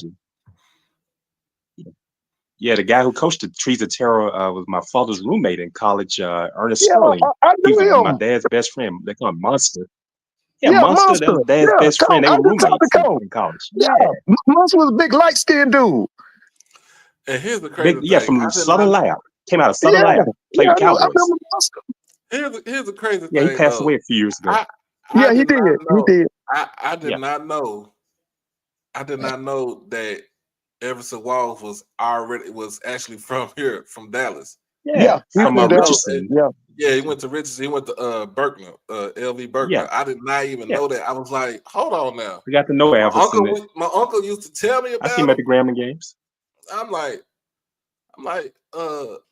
he's like, yeah, he from here. I'm like, you lying. You know what now, Doc, you know what he did, right? Grambling with the Cowboys. Doc, you know what he did, right? What? Walked on. He gave a kidney to Ron Springs. Ron Springs, he sure did. He gave a kidney to Ron Springs. He gave him a kidney. Sure did. They did a book about that too. Yeah. Because Ron Springs used to run with Tony Dorsett. Ron was from he was originally from Maryland. Yeah, he's from Maryland. He had a son named Sean Springs. Sean Springs. That was his son. Sean Springs. Yeah, I remember Sean Springs. Yeah. Yeah, but he gave him a kidney. Dang. Sure did. I have the book about it. So, I read that Jack Tatum book as well, Mr. Ford. They call me an assassin. Yeah, that's right. I remember when they wrote that book. Yeah, I read that book, that whole book. Man, it was so bad. One time, it was Jack Tatum, George Atkinson, the big old safety, big corner that was from Southern. He was from Georgia. It wasn't Mayor Blunt. They wanted to call the police on them because all them wide receivers was scared of them. Mel Blunt out of Vidalia, Georgia. That's right. Was from Vidalia, Georgia. But they was threatening. Chuck Nolan them threatened to sue them guys, man. They was afraid of them dudes, man. Yeah, Blunt was not a good one game. What's the name? Came across the middle. It was like a running play, and it was either Atkinson. No, it was Atkinson did it. Atkinson gave Lynn Swan a concussion, man, and it wasn't even throwing play. Was this game in Pittsburgh? Yeah. Oh, that means it was. I saw the film of that game. Yeah, I remember. It was on that old. He hit Swan so hard. AstroTurf. Yeah, man. They said they told Atkinson and Jack Tatum, if they didn't knock it off, they were going to take them to court. Hey, I think about a guy right here in Monroe who felt Jack Tatum. He lives here, played with the Vikings. Sammy White, I see him around. Big Sammy, baby. Imagine knocked his helmet off and the chin strap went the other direction. That Super Bowl, he hit it. Yeah, he held on to the ball. Yeah, I saw him the other day. I think it was it was early this week. Last week I saw him. I see him around. He's still right here in Monroe. See, when I was let me see, I was 6, 7, because they Notre Dame them killed it. Eddie Robinson used to have a show used to come on Sunday morning. Sure did.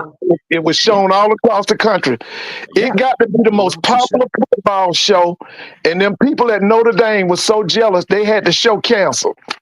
Yeah, it was shown on nationwide. I know there are people I Yeah, talked to. it was either General Oldsmobile or Pontiac sponsored that show.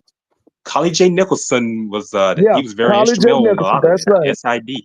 Yes. Yeah. From Shreveport. Yeah. Man, but they were so jealous of about that show, man. One week they would be in New York, next week they'd be in Hawaii, next week they'd be in Los Angeles, then the next time they'd be in Prairie View. And man, everybody would be it would come on like I think 11 or 12 o'clock on Sunday. It was Sundays, yeah. Yeah, on ABC, I think it was. And man, everybody's talking about it. Man, next thing I know, they said Notre Dame had that show canceled, bro. Yeah, they had that show canceled. And Rob was pushing he was pushing General Motors or Pontiacs or something. Yeah. Oldsmobile.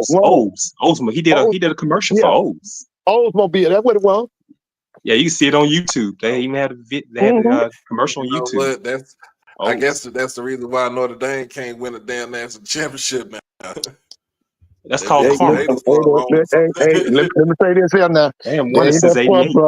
Hey, let me tell you something. Long as that Maury Freeman up there, they close. I'm telling you now. Oh, Marcus Freeman. Oh, Freeman's I'm impressed with him as a coach. Me too, bro. I'm impressed with him. Because he went to the national championship with no passing game. Yeah. I wonder how Brian Kelly feels. Yeah, man, they don't even think about Brian Kelly. Them folks at LSU trying to figure out they gonna get their money back. Ain't nobody thinking about Brian Kelly. Yeah, and I think the people at LSU kind of let them know you don't get it together, you at it. You know, LSU that's a pressure cooker. There you go, bro. Yes. Yes, it is. Man, LSU,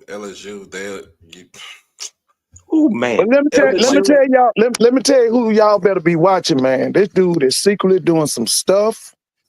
Man, I've been watching him. This guy is working. Ladies and gentlemen, keep your eye on Mr. Michael Vick.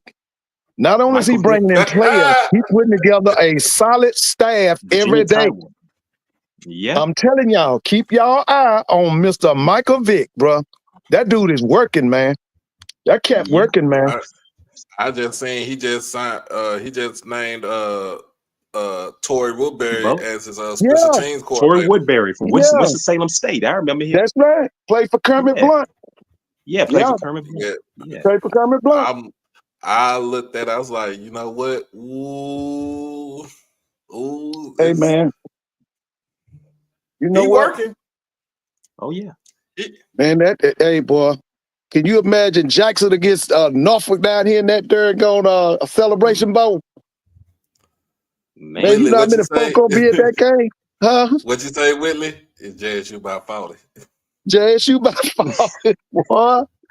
Man, please.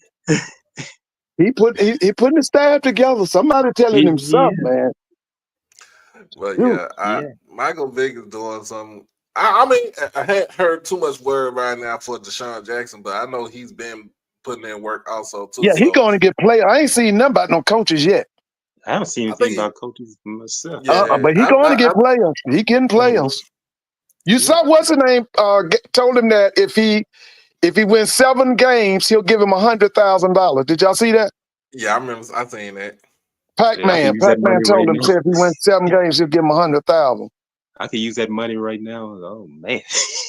Yeah, he told him, say, Man, look, look. College football, HBCU football in 2025 is going to be very, very interesting. Yes, it is, bro. It's going to be very It is. interesting. And when I say interesting, transfer portal, NIL. Oh man. That NCAA ain't nothing but a ball of confusion, man. Yeah, they They just listen every day. just Whatever they running roughshod decree over there. it's a ball of confusion. Because the NCAA is what they're afraid of right now is every time they decree something, somebody files a suit on them, and then they got to give up millions. Yeah, they might as well get rid of the NCAA, man. Yeah, you know what? The Theodore Roosevelt's invention is not working nowadays. Yeah, man. Yeah, you're right. So Sure wait a minute, Roosevelt invented. Yeah, Theodore Roosevelt. He started it because of his son playing at Harvard. Yeah, his son got hurt, and he told him that he would outlaw the game, and that's when they came up with the NCAA. Oh Lord. Yes. Because early on, man, football was so ruthless, man. People were getting killed. Yeah, people died on the playing surface. Yes. Mm-hmm. They showed it in that. Remember when they did that 150? Remember, was it 2 years ago they did the 150? Yes, I watched that. And they had a one segment about it was really kind of like rugby in England, and man, guys were getting killed, man. Yeah. The guys were getting killed, man. Princeton and all those schools. Yeah. I'm not gonna, Mr. Haynes, I'm not gonna underestimate the MEAC, but it's one team in the MEAC that I'm a little bit concerned about, and that is North Carolina Central, because your rivals down the road in Greensboro is snatching up some of your coaches left and right.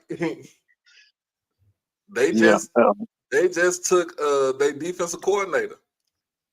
Yeah, Courtney Court is going back Courtney to Court. He's going back to A&T. He's an A&T graduate. Yeah, I wasn't surprised. But let me tell you something, Doc. Long as Trey is the head coach at Central, they're gonna be tough, man. But I know one thing. They're gonna be tough, man. They Coach Gibbs did bring back he brought back Sam Washington as a consultant. Yeah, he did. Yeah. But let me say this to the A&T people. Always remember this. Take your ass back to the MEAC. That's what it's all about. Take your ass back to the MEAC. And then we'll go from there. Because as long as you in that Roy? What you call that thing? What is it? This CAA. Coastal Athletic Association. You're gonna win a game or 2 a year. And you're gonna be everybody's homecoming. Yeah. Yeah. So until then, you irrelevant. You don't matter. You ain't worth keeping up with. Hey, hey, is Dave out there? Bring him up here. He's gonna. Oh man. Man, like, look, that's funny right there. 0. Yeah, they ain't got no conference wins. Hey, man, that's what I'm saying. They in over their head. And then my thing is, if the alums don't put that pressure on them to make them go back to the MEAC, they ain't gonna win no game. They ain't gonna win nothing. That was a bad decision. Hey, Doc. What's up? I have a question. Now that Deshaun Jackson is there, Delaware State. Young people don't know about the Delaware State football history. The guy that had all those great teams, Bill Colick. He's on the board of trustees at Delaware State University. And have you ever interviewed him? It seems like he doesn't get interviewed on HBCU platforms, and it'd be great to people hear Coach Colick's story. He's a graduate. He and the guy before him, Joe Perzicki. That's who got the wheels into motion. They both came from the University of Delaware. They both played under the legendary Tubby Raymond, and it'd be great if you could see if you can reach out to Coach Colick. Like I say, he's on the board of trustees at Delaware State. He's from Lewis, Maine. That's Lewis, Delaware. I mean, Lewis, Delaware. Okay. LEWES. I'll see if I can. Louis Yeah, you Delaware. right, Hunt. They done totally forgot him, man. I I remember that era too. That's that's the era that gave you Rod John Taylor. Milstead, John Taylor, all of John them. Taylor, yeah. Because now that white man with the truth, Joe man. I remember him. Yeah, man. Yeah, Joe Przicki. Listen, They nobody were could beat hard that on him. dude. Yeah, he left. it was dangerous for him because when Nelson Townsend hired him, because Townsend he caught a lot of flack for that. Townsend worked at Townsend died down there on the campus of FAMU, man. Yeah, he worked at Florida A&M. Yeah. That's where he died at. He died he died at work. Huh? Katie asked, why did A&T lead the MEAC? Because of that man was named Chancellor Martin and what's his name? Earl Hilton. They was pissed off with the one I always tell y'all was corrupt and Dennis Thomas. Dennis Thomas. They was trying to get him fired. And the other presidents wouldn't go along with it. So they jumped up falling behind the guy we called him Slick. His name was he was the president of Hampton. You talking about William Harvey? William Harvey. They were falling behind William Harvey. That's how they got messed up. He was there for so long, man. Yeah, he was there about 40 years. Yeah, he was there since 1979. He was president. Yeah, that's right. Hampton. He was there about 40 years. Yeah. They have a statue on campus. Yeah, William Harvey. I think one of them buildings named after his mother. Yeah, and his statue was on the campus. Yeah, that's right. Yeah, I remember him. Slick Willie. Slick, man. Yeah, we called him Slick Harvey. Slick was a mess. See, Slick was a multi-millionaire. He was friends with the Bushes. Big time Republican. Yeah, I remember Slick. Oh, I'm not surprised. Hampton seemed like that kind of school anyway. yeah, Slick. Slick. Don't come at me, Hamptonians. Hey man, Slick. Hampton got a big endowment. Howard got a big endowment, and Spelman College. I think Howard's endowment like $1 billion, and what's the name? Spelman's endowment is like $700 million, and then the third one is Hampton. Hampton's somewhere about $500 million. They got real big endowments, man. Yeah. Booker T. Washington's alma mater. Yeah, that's right. Booker T. Washington's alma mater. Yeah. Oh, well, let's see. I want to play this. I want to play this right here. Mm-hmm.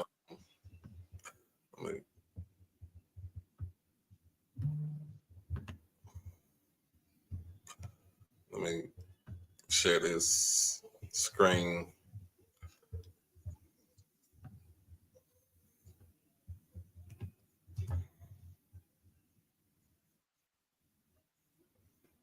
Right, this is Doc Holliday, HBCU Overdrive. I'm here with Coach Eddie George at Tennessee State University, former running back of Ohio State University, and one of my favorite Dallas Cowboys. All right, Coach, you had a phenomenal season this year, going 9-4, going to the first round of the playoffs, winning the Big South OVC. What are the things that you want to do for this coming up season as far as getting better? The next level is to get back to that point, not so much focused on winning the championship, but everything associated in terms of our habits, our behaviors, and our mindset to prepare like that every day. You're a champion long before you hold up the trophy. So we're going to revisit those things, retool a couple things with the staff, focus on the fundamentals, the techniques of what we're trying to do, and just get better overall. It's a very competitive conference that we're in, so we got to gear up, get the best shape of our lives, and ready to rock and roll. I know you talked about wanting to go back to the Southern Heritage Classic between Jackson State and Tennessee State. Was there any thought about having something going on for next year instead of this coming up year? Well, yeah, the Southern Heritage Classic may not happen this year, but just trying to rework some things. I don't know if Jackson State's still interested in playing in that game. But there's something that we have to wait to see in the future. Okay. You got 3 HBCU games on your schedule for this coming up season. What things? Who are you most geared for to play for this season? Everybody. we got a really unique schedule.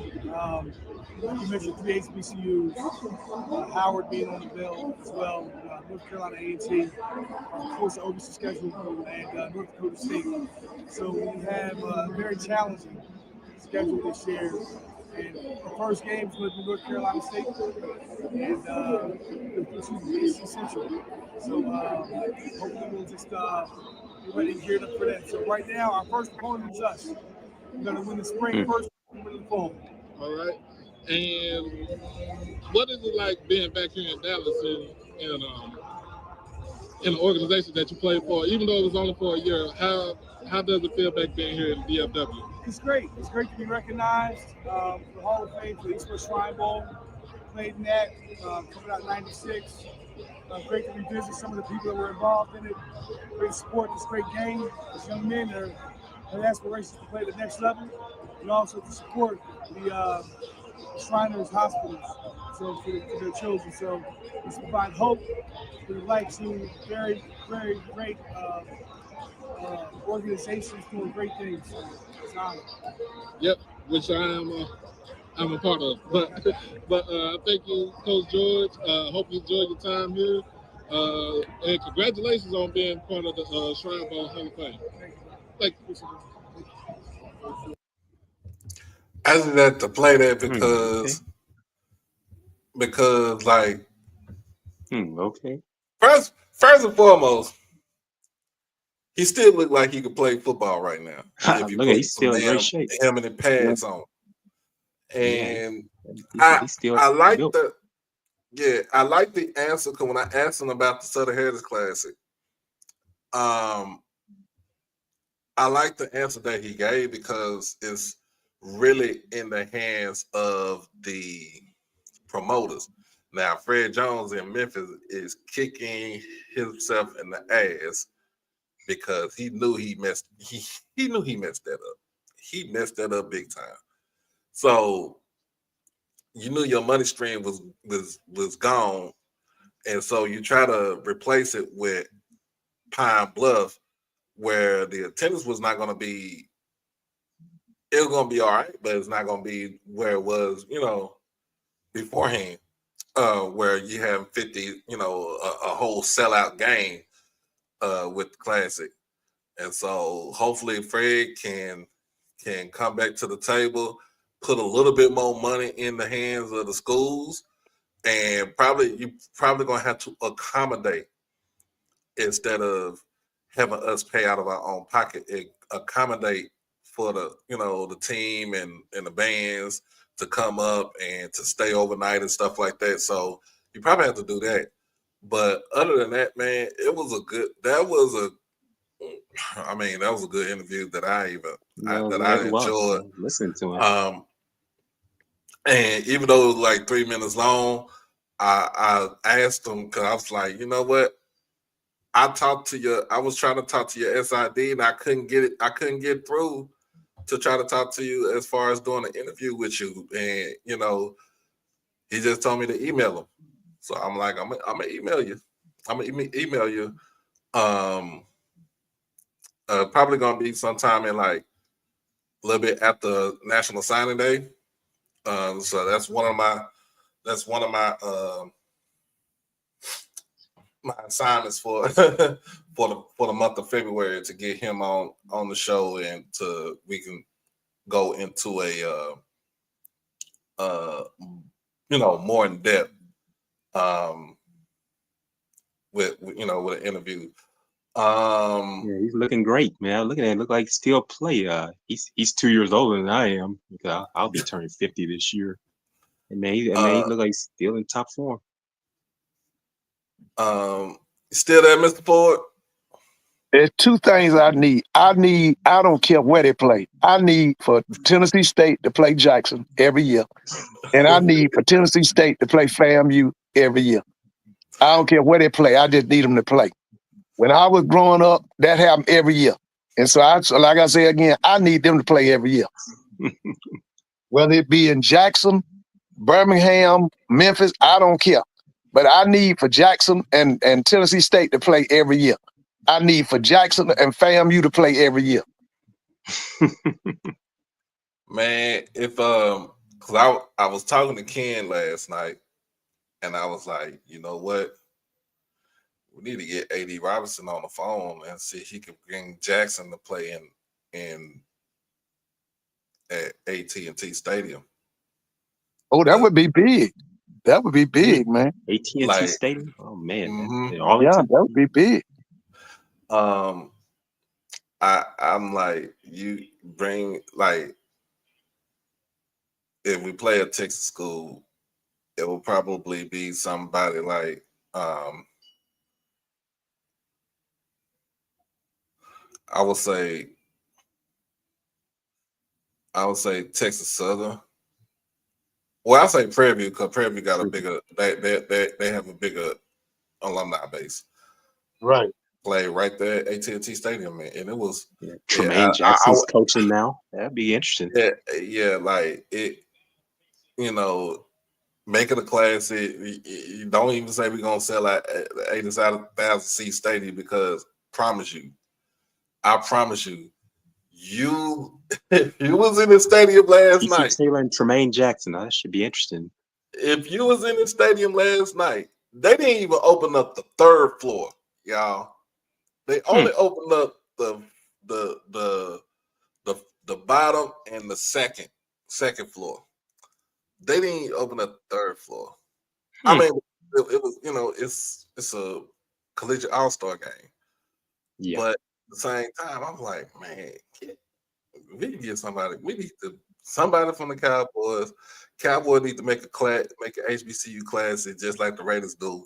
And I know if you know, Jerry would do it because he wants to make money. It doesn't matter. Jerry about that almighty dollar.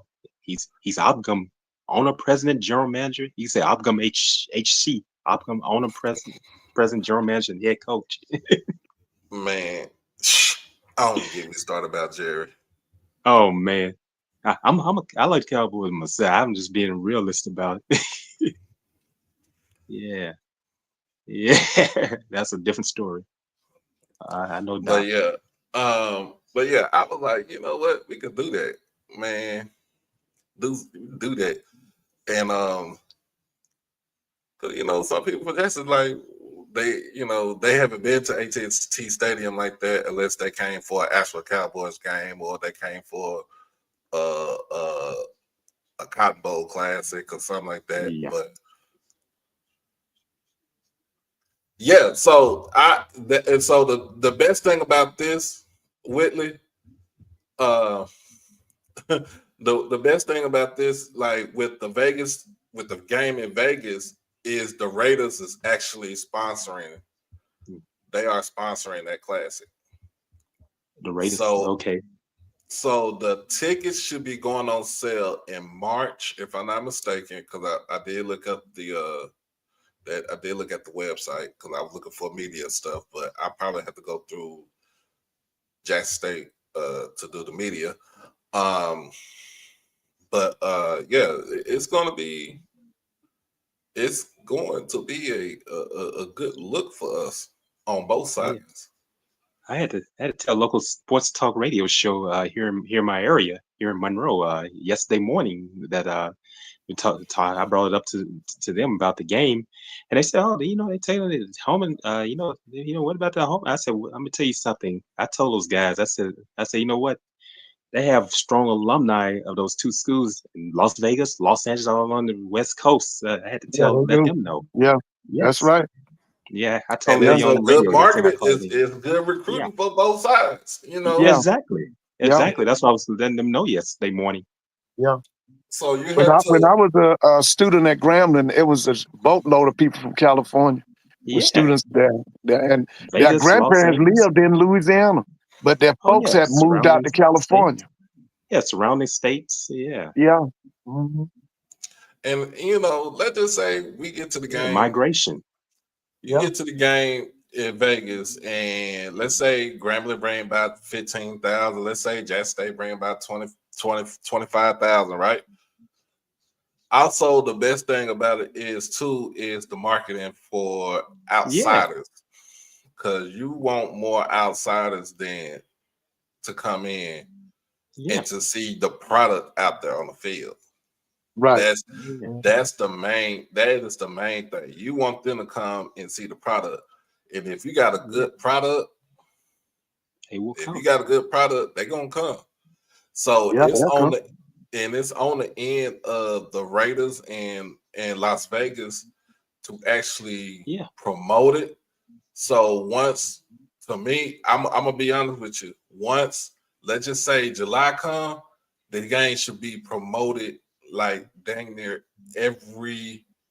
from July to like from June to like let's say September, like August. It needs to be promoted every week. And then from August all the way up until game day, it needs to be promoted every day. It needs to be on a radio station. It needs to be on billboards. It needs to be on, TV commercials. Like you got to put if you're gonna make it big for like this, and if you want to attract more HBCUs to come to the West, to Vegas, even to LA, you can say have one in Oakland, but I don't know about having one in Oakland because they got too much stuff going on. But like just have some like on the West Coast, have some at San Diego, like over at San Diego State. It just San Diego like State. have something. You just have something, and it needs to be on ESPN. Like we need to have this. It needs to be big, like big. So yeah. What's going on in San Diego now?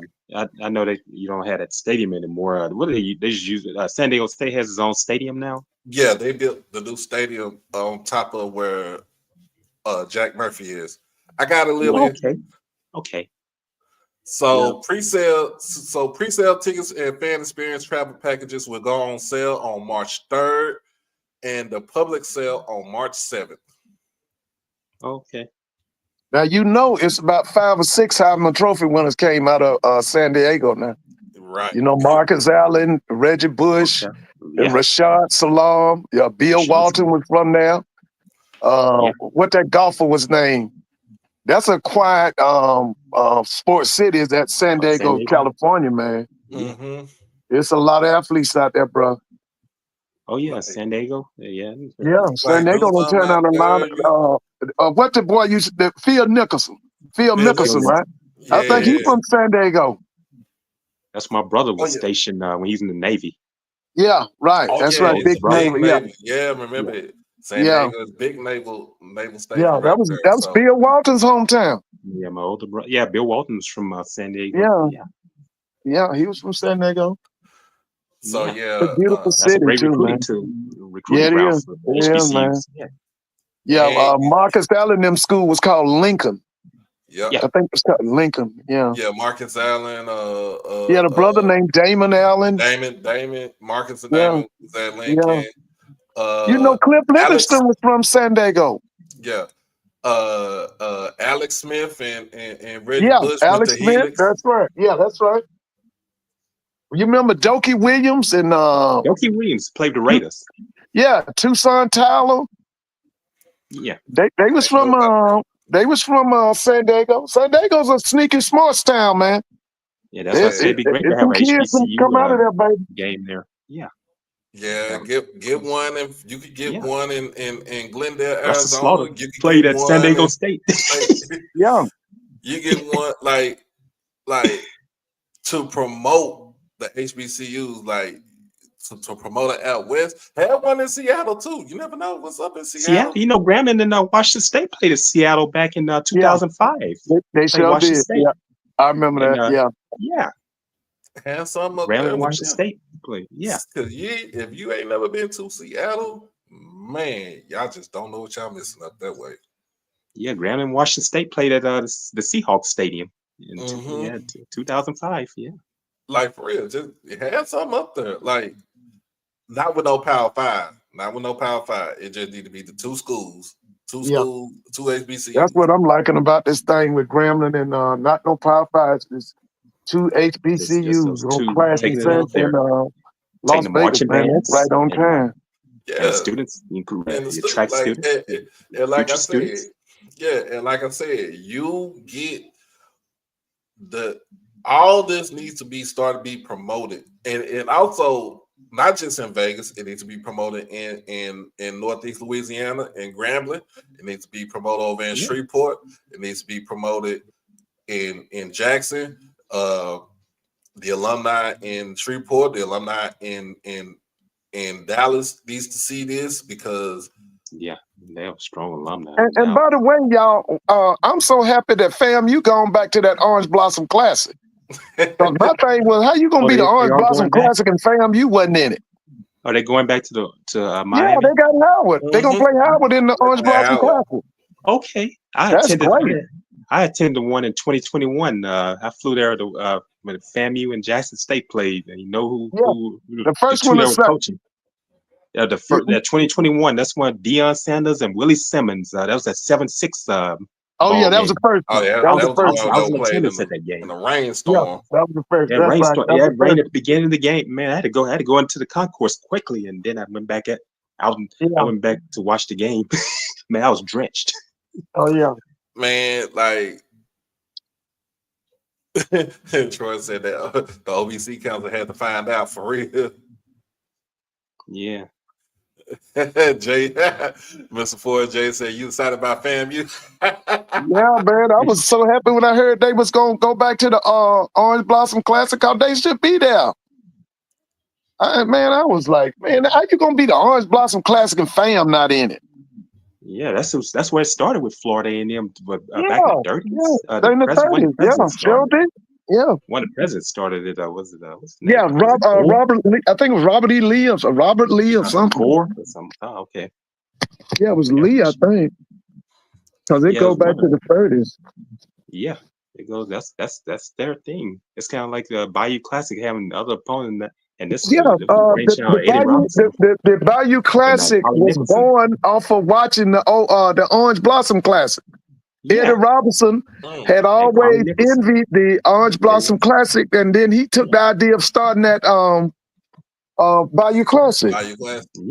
Yeah. Started Tulane Stadium in '74. Yeah. And then it came to the Superdome the year I was born, '75. Superdome. Yeah. Oh no! The first time we saw it, Doug Williams was the MVP. He was a sophomore. They had a picture of him in Jet Magazine kissing Gail Fisher. She was on a TV show called Mannix. Yeah. Mannix. Yeah, I heard about this show. Yeah, Gail Fisher. That was Doug Williams. He was a sophomore. Yeah.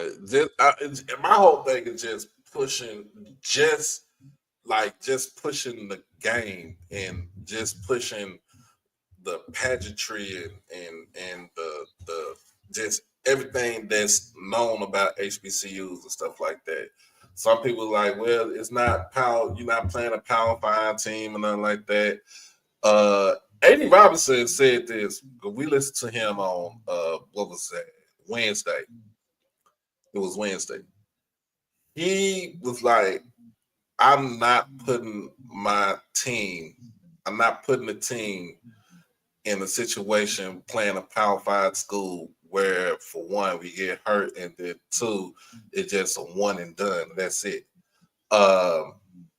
He's more of like, let's get the G5. Let's play a G5 school. That's the reason why he put ULM on the schedule. That's the reason why he put USM on the schedule. They should not have lost to ULM when they played in 2021. Man, that hurt right there. Yeah. That hurt there. Yeah. So, and it's also a good revenue, still a good revenue stream because a G5 ain't gonna pay us, ain't paying us no $1 million to go play there. Nah. Yeah. Just get that out your head. We going down to Hattiesburg. It's a 89-mile drive down from Jackson to Hattiesburg. It's a turnaround trip. Guess what? We keep the majority of the money. We're going to keep majority of the money, and it's going to go right to the athletic department. So I think it's a good thing that we got it like that. But Yes, he has the program. He has the program's best interest at heart. It's not just the football, but every program. Now, you already said we getting golf back. Man, y'all got the best Eddie AD Payton, in HBCU sports, man. Y'all got the best Jackson AD State out had a there, man. legacy. Shoot, Jackson that State dude had a right there legacy in should be golf. getting prepared to be a commissioner. Yeah, Jackson State had a legacy in golf with Eddie Payton. Yeah, sure did. Eddie He had Payton. A some lot of great them golf golfers were teams. from Atlanta. Made the program. Yeah, Walter Payton's brother. Yeah. Yeah, and the band has a separate contract too. So like the band get their money, we get out, and the football team get them. The football team get their money. So yeah, it goes. Like, do we want the players to go to the NFL? It doesn't matter if you go to the NFL. Y'all the ones who play. You put Clemson on there, y'all get beat 70-0, but you make one play that gets you looked at, and it's cool right there. But at the same time, we want to stay competitive. That's Hey, the Doc, main thing. read the basketball schedule, the SWAC basketball schedule for tomorrow. All right, I got you. Yeah, who's Southern got tomorrow? Let me see. And nobody's beating Southern, right? Not on the men. men's side. Nobody's beat Southern. Not on the men's side. The women's side, they lost to Texas Southern. Right. So Southern men first place, right? Women's side. Oh yeah. Who's second place?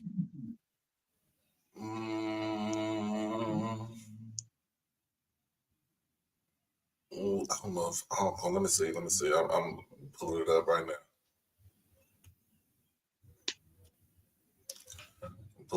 now. So standings right now. Southern in first place. Texas Southern in second place at 6-1. Okay. Jackson is in third at 5-2. Okay. And Alcorn is fourth at 4-3. All you need to do is stay competitive and be in the top 10. That's it. What's FAMU's record in men's basketball? They're 4-3 in conference and 7-11 overall. Better than what they was last year. Yeah. They're 4-3. That dude might get an extension, man. Yeah. He has a 1-year contract. But he done showed he can coach. Yeah, he coached at he went in there. Didn't he beat Jackson? Was it this week or last week? It was Monday. He beat Monday. us. Yeah, he went in the Jackson. So he 4-3, right? Mm-hmm. Man, please, you probably get that extension, man. He got to. They need to do something. That board of trustees, they're gonna have to. Yeah, he probably get it. He probably get it. Jackson and Grambling tomorrow in Grambling. Prairie View, Texas Southern. Ooh, what is that in Prairie View or Houston? Houston, H-Town. What time is that? What time the girls start? So this is men. Men start at 2:30. Oh man, Johnny Jones. Wait a minute now. Is that SWAC digital or that's HBCU go? What is that on? More like SWAC digital. Because I need to see that, bro. That's gonna be a good game. The women play at 12. Okay. So let's see. Get home. Alabama State is on the road against Bethune-Cookman. Okay. I watched them against Jackson State, the men's team. That'd be a nice matchup. Alcorn is on the road against Southern tomorrow. Oh, that's gonna be a big game. That's gonna be a big one, bro. Kevin Johnson's bringing that program around this Southern. Yeah, he is, man. They say he's supposed to be the class of the SWAC this year. That Coach Johnson. Yeah, Kevin Johnson. Yeah. I didn't see. Have you seen him, Hunt? Oh yeah, I watched some of those games. So give me a little rundown. What they got? They got big boy. They running. They smart. What's going on with them? Looking at them, they are up and down the court. But they transition a lot of transition. Yeah, that's what I've seen of them. Yeah. Do they set up? Do they do a lot of setting up? I have to go back and just look at what happened. You're looking at so much actions going up and down the court, and I have to really go back and I don't want to be sounding going off saying things. I'm not being. I know I'm not Liv and Herb, but yeah. Yeah, I want. What kind of size they got? They got seven. They got a 7-footer. Or they got 6'8". So what they got? You know what, Mr. Ford? I'm gonna have to go and look at their roster. I gotta look at those heights. And, Yeah, me too. I got see 'em look. up I and ain't down the seen court. them, man. I'm Yeah, waiting to see them, man. Yeah, Cause they scrapping. yeah, I got I that. listen to Perry on Saturday morning. Perry be bragging on them, man. I say I got it because I listen to Perry Yeah, me too. on Saturday mornings, and Perry, I he call happy in. about them. Yeah. Yeah. And then Alabama A&M is on the road at FAMU Oh, tomorrow, A&M playing fam tomorrow. What time that game start? 5 o'clock. Oh, okay. And That's then y'all home girl. That's Miss Dawn Thornton. now this the men's right here. That's 5 o'clock. The Oh, women play. I think they play at 2:30. Both A&M is coming in at 7-13, and then FAMU again is at 7-11. So this could be a what good record? What you say? Alabama A&M's record in the SWAC. What is it? one. That's reckoning the SWAC is Uh, let me see. The record in the SWAC is 3-4, okay. but they're 7-13. They just got back on the winning track this past week. What's Alcorn? What'd you say Alcorn? Did you say they were 4-4? 4-3 right now. 4-3. Okay. Mm-hmm. Okay. And what's They, Gramblin's record? Grambling is 3-4 in SWAC. SWAC play 6-14 Okay. overall. And then Pine Bluff and Valley. Pine Bluff and Valley is in Pine Bluff tomorrow. That's a 5:30. That's men. Women's right now on Saturday tomorrow against Grambling. Both teams coming in at 8-11 overall. That's who now? Jackson State women and Grambling women. That's But gonna be a battle, man. Jackson State is sitting at 6-2 in the conference. Yeah. Grambling is sitting at 5-3. That's gonna be a battle, man. Okay. They're gonna go at it. You said the girls started what time? They start at 2:00. Yeah, I'm gonna try to catch that. Jackson State has a coach that used to be at Alabama A&M. Yep. Yeah. Okay. And Alabama A&M got the coach that was at Pine Bluff and Prairie View. Pine Bluff, yeah, Dawn Thornton. Yeah. Miss Dawn Thornton, baby. Yeah. Everybody be waiting to see what Miss Dawn Thornton gonna wear. So what she gonna put on? Prairie View, Texas Southern. Prairie View, Texas Southern down in Houston tomorrow. That game is at noon. Bethune, Alabama State is at Bethune-Cookman. That game is at 2:00. Okay. Alcorn versus Southern Women down in Baton Rouge. That game is at 2:30. Valley and Pine Bluff starts at 3, and then Alabama A&M is on the road against FAMU tomorrow. The game is at 3:00 also. A&M coming in with an overall record of 13-7, and FAMU women is coming in with an overall record of 7-12. Hey, better than like I said, with FAMU, better than last year. Oh yeah, that dude might get an extension, man. His name what? Carey? What's his name? Patrick McCrary. Crary, yeah. Patrick McCrary. Yeah, he's an analytics guy. Yeah, that's what I'm saying. He might get an extension, man. So look out for them tomorrow. The tournament in Atlanta this year. Yeah. Oh, Is that Georgia Tech? I stand corrected. No, it's over at the airport. Yeah, it's over at the Georgia. Yeah, it's out here by the airport. Yeah. Norfolk women. Oh, they rolling, man. Oh, Norfolk. That's Larry Vickers. Knocked off. Yeah. Oh man, they got a girl at Norfolk. She transferred from NC State. She killing people, man. That Diamond Johnson? Yeah, killing folks. I've been hearing about her. Yeah, They've been talking about her. They done knocked off 2 Power 4 teams. They did. They only lost 4 games. Yeah, that guy's name is Jimmy Vickers. Is it Jimmy Larry Vickers? Vickers. Larry Yeah, Vickers. Larry Vickers, that's right. He's doing well. I mean, he used to coach men. And then Ronald Jones. and Jones got that men's program in Norfolk is rolling too. Oh yeah, I watched him against Howard. Yeah, I watched that game last Saturday. Didn't they beat Howard? Oh yeah, they beat Howard. Yeah, beat him in Norfolk. That was on ESPNU. Hey Hunt, I told him when my sister was working at Hampton and she took me over to Norfolk. And I told him, man, I said, Norfolk remind me of Southern. It would have reminded me of Southern. Yeah, that's a basketball school. Yeah. Mm-hmm. Yeah, but they getting ready to be a football school though. I'm telling y'all better watch Michael Vick, bro. Vic working, man. Vic is they working. need to make some shirts. They need to make some shirts. They need to make some shirts for Norfolk State, Vic and Vickers, because Larry Vickers and Michael Vick. I said, if Vic becomes successful, they need to make some shirts for those two. Hey man, yeah. Listen, I'm telling y'all, man. Michael Vick working, man. Michael Vick is working, bro. Yeah, we at the WNBA where the Atlanta Dream play at. Atlanta Dream. Yeah. They just picked up Brittany Griner. Yeah. Wait a minute, the Dream picked up Brittany Griner? Mm-hmm. Yeah, she's going to Atlanta.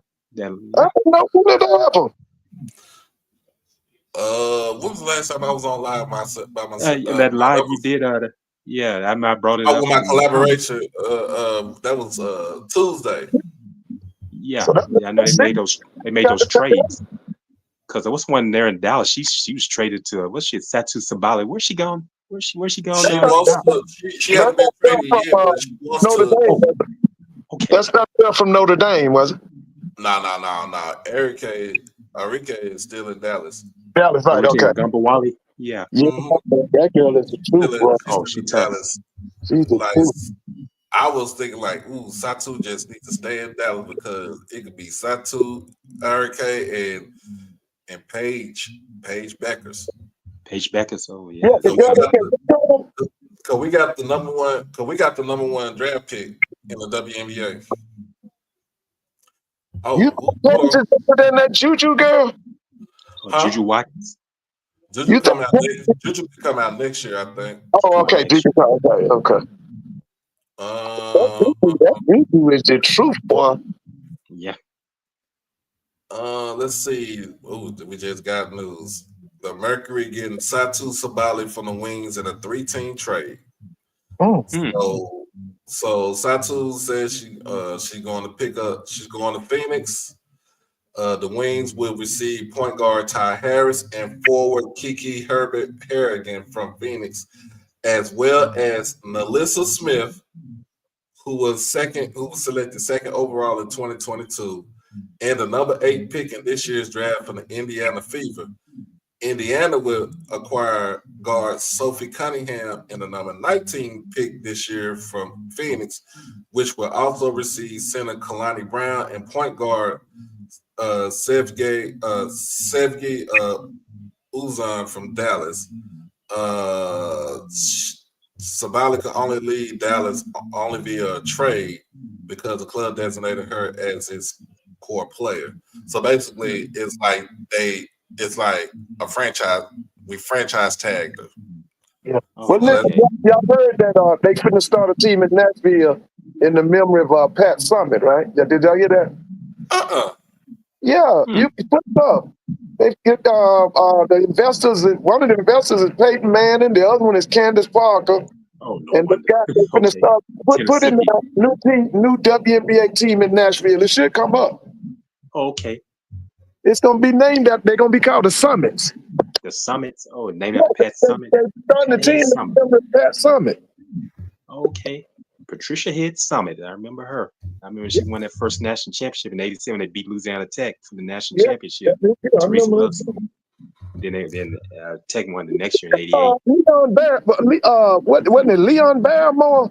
Leon Barmore. Yeah, where is he at? Oh, he's still in Ruston. He's still living in Ruston. Okay. I see him in Monroe sometime. He comes. I see him in stores. If he come to the mall or somewhere. Yeah, he still lives in Ruston. What enjoying about his that? return. Remember Sonia? It was Sonia Sonya Holt. Holt.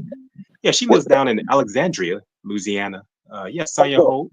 Yeah, he was head coach when he was assistant head coach. Yeah, and Yeah, then Baltimore he became was the the head coach. mastermind behind all that stuff. Yeah, he was a mastermind. You know, what's his name? Gary Blair was on that staff. Coached at Texas A&M. Oh, Okay. Gary Blair was on the national championship. Gary Blair coached at South Yeah. Oak Cliff. South Oak Cliff. Yeah, he sure did. Sure did. You're right, Doc. He coached at South Oak Cliff. He coached at South Oak Cliff. He coached men. He coached Yeah, the because boys basketball team. Yeah, because Dennis Rodman's sister played at Tech on that national championship team with Mo Key and Janice Lawrence and Pam Kelly. Kelly from Columbia, Louisiana, not far from me. So here you go. Nashville places WNBA expansion bid with name honoring Pat Summitt. So let's see. Let me get. If approved, a bid for a WNBA expansion team in Nashville has been placed. The Tennessean exclusively reported on Thursday. The Tennessean part of the USA Today network reported on Thursday that Bill and Chrissy Haslam, former Tennessee's women's basketball and WNBA legend Candace Parker, former Tennessee football and NFL quarterback star Peyton Manning, and Faith Hill and Tim McGraw have formed a group to bring a WNBA team to the Music City. The team will be named the Tennessee Summit in honor of late Lady Vols women's basketball coach Pat Summitt, a legendary figure in women's college basketball and women's basketball as a whole.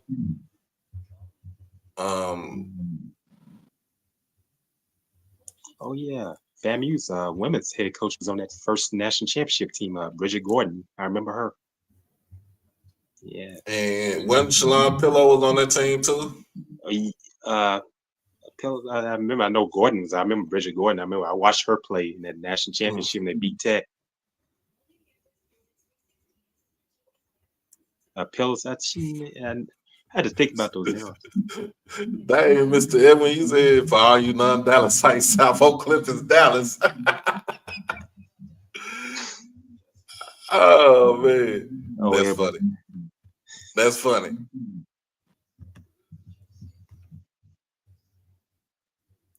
Oh my goodness.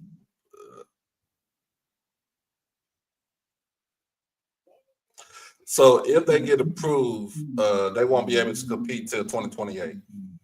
Oh, okay. So that gives you time to get your colors and the team. Because then you have to start grabbing players from different teams. You pretty much expansion draft. That's what it is. Yeah. Is that what they did with when they started like the Heat, Magic, and Raptors, and all these different teams, the Grizzlies, yes. and all sorts. They do all that. Yeah. Yeah. I remember all they started Timberwolves. Yeah. Yeah, they took but on each team they designated a player to be into the expansion draft. Yeah. That's one of the things broke up. So I remember they lost Rick Mahorn like that. Oh yeah, Rick Mahorn. Yeah, I remember he went to the They was rolling, and then they let Rick go in the expansion draft or traded him or something. Yeah, he was in the expansion draft. Mm-hmm. Yeah, did he go to Timberwolves? Somebody. Mahorn. I think so. Yeah, I think it was Timberwolves. I remember during that time. Yeah, after the Pistons, he left after the Pistons. Yeah, because he was on that first championship team. So let's see what else do we got coming? What else we got coming up? We got basketball, baseball should be coming up in a couple of weeks. Carolina tomorrow, isn't it? Oh yeah, that's the big one tomorrow. That's that rival game in the Research Triangle Park. They don't boo him out of there. Who is that? Some folks in Lexington, they're gonna act a fool. Oh, Arkansas and Kentucky play Arkansas tomorrow? and Kentucky. Yeah, at Rupp Arena. Oh, Calipari. Oh man. Oh snap. Yeah, they gonna do with them tomorrow. And then what's the name not doing good? I don't know. I don't think Arkansas doing well. No, they're not doing too well. I watched them some games. I wasn't impressed with them. Let me check and see. I'm gonna get to this. I know this is his first season there, but you know, he probably gonna be going all in the portal trying to get guys there. Yeah. So Jerry Jones. See now he can't. So see now he can't do that one and done stuff now. Yeah, okay. They 12-8 right now overall. What are they in the They conference? can't do one and done. 1-6. Yeah, well, I thought they had a bad year. Yeah. He brought those assistants with him. What's his name? He been with him forever. What's his assistant name? Bruiser Flint with him. Louisville. And Louisville here in Atlanta tomorrow. They got Georgia Tech. Oh, they playing Georgia Tech. They rolling. Louisville is rolling, man. Yeah. And number one overall team, the Auburn Tigers. Yeah, oh man, Bruce Pearl. How long that is gonna last? He catch him doing something because wherever he go, he get caught doing something. Oh, Bruce Pearl. Oh man, he's a character. Yeah. He reminds me of Mike. Mike Leach. That's what he reminds me of. He and Mike Leach was so much alike, man. Things just prone to happen. God rest Coach Leach's soul. Yeah. Yeah, I remember Mike. Mike was at Texas Tech. Yeah, and Washington State and Mississippi State. Yeah. Mississippi State. Yeah. He and Bruce Pearl acted like Valdosta State. Valdosta State. Yeah, he and Hal Mommy. Hal Mommy. Yeah. Yeah. Oh, so he was at Valdosta at one point in time. Yeah, he was an assistant. And so was Kirby Smart. Kirby Smart was he had his start at Valdosta State. He was a defensive coach. Yeah. They all got their starts there. Mm-hmm. I didn't even know about that. Yeah. Well, let's see. You got he worked with Mommy. Said UNC and Duke tomorrow. Yeah. Yeah. I don't like this team, but I think Duke's gonna take it. It's gonna be. Yeah, I'm not a fan. It's gonna be close. Hubert Davis, watching that. Cause that boy Cooper Flag. Oh man. That boy Cooper Flag is something. He is. Yeah, I had to admit it. He oh no, Mr. Boy, he's something, man. That white boy he can shoot, he can go to the basket, he can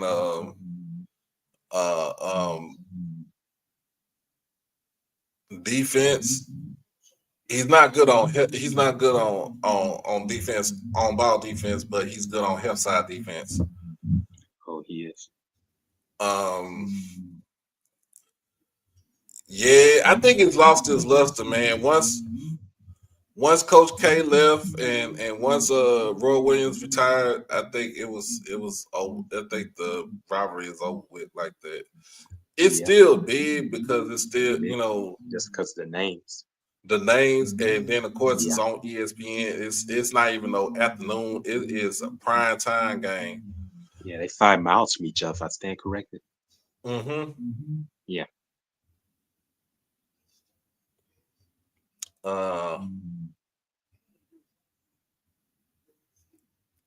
Should black athletes demand the university change the arena name from admitted racist as Adolph Ruff was? That ain't happening. Nah, either of those people are. Nah.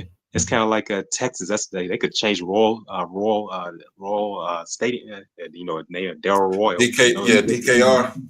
Yeah, DK. Oh man, they ain't changing it. Nah, they're not changing it. Yeah, I heard stories about Darrell Royal. Yeah, let me get Mr. Ford back up here.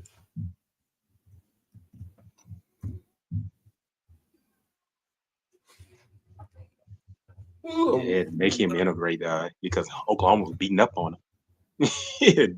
Yeah, Bud Wilkinson was ahead of him. But Wilson kicking his tail. Oh yeah, he was. Yeah, you're exactly right. Because they had a first black player come to Oklahoma back in the 50s, Prentice Galt.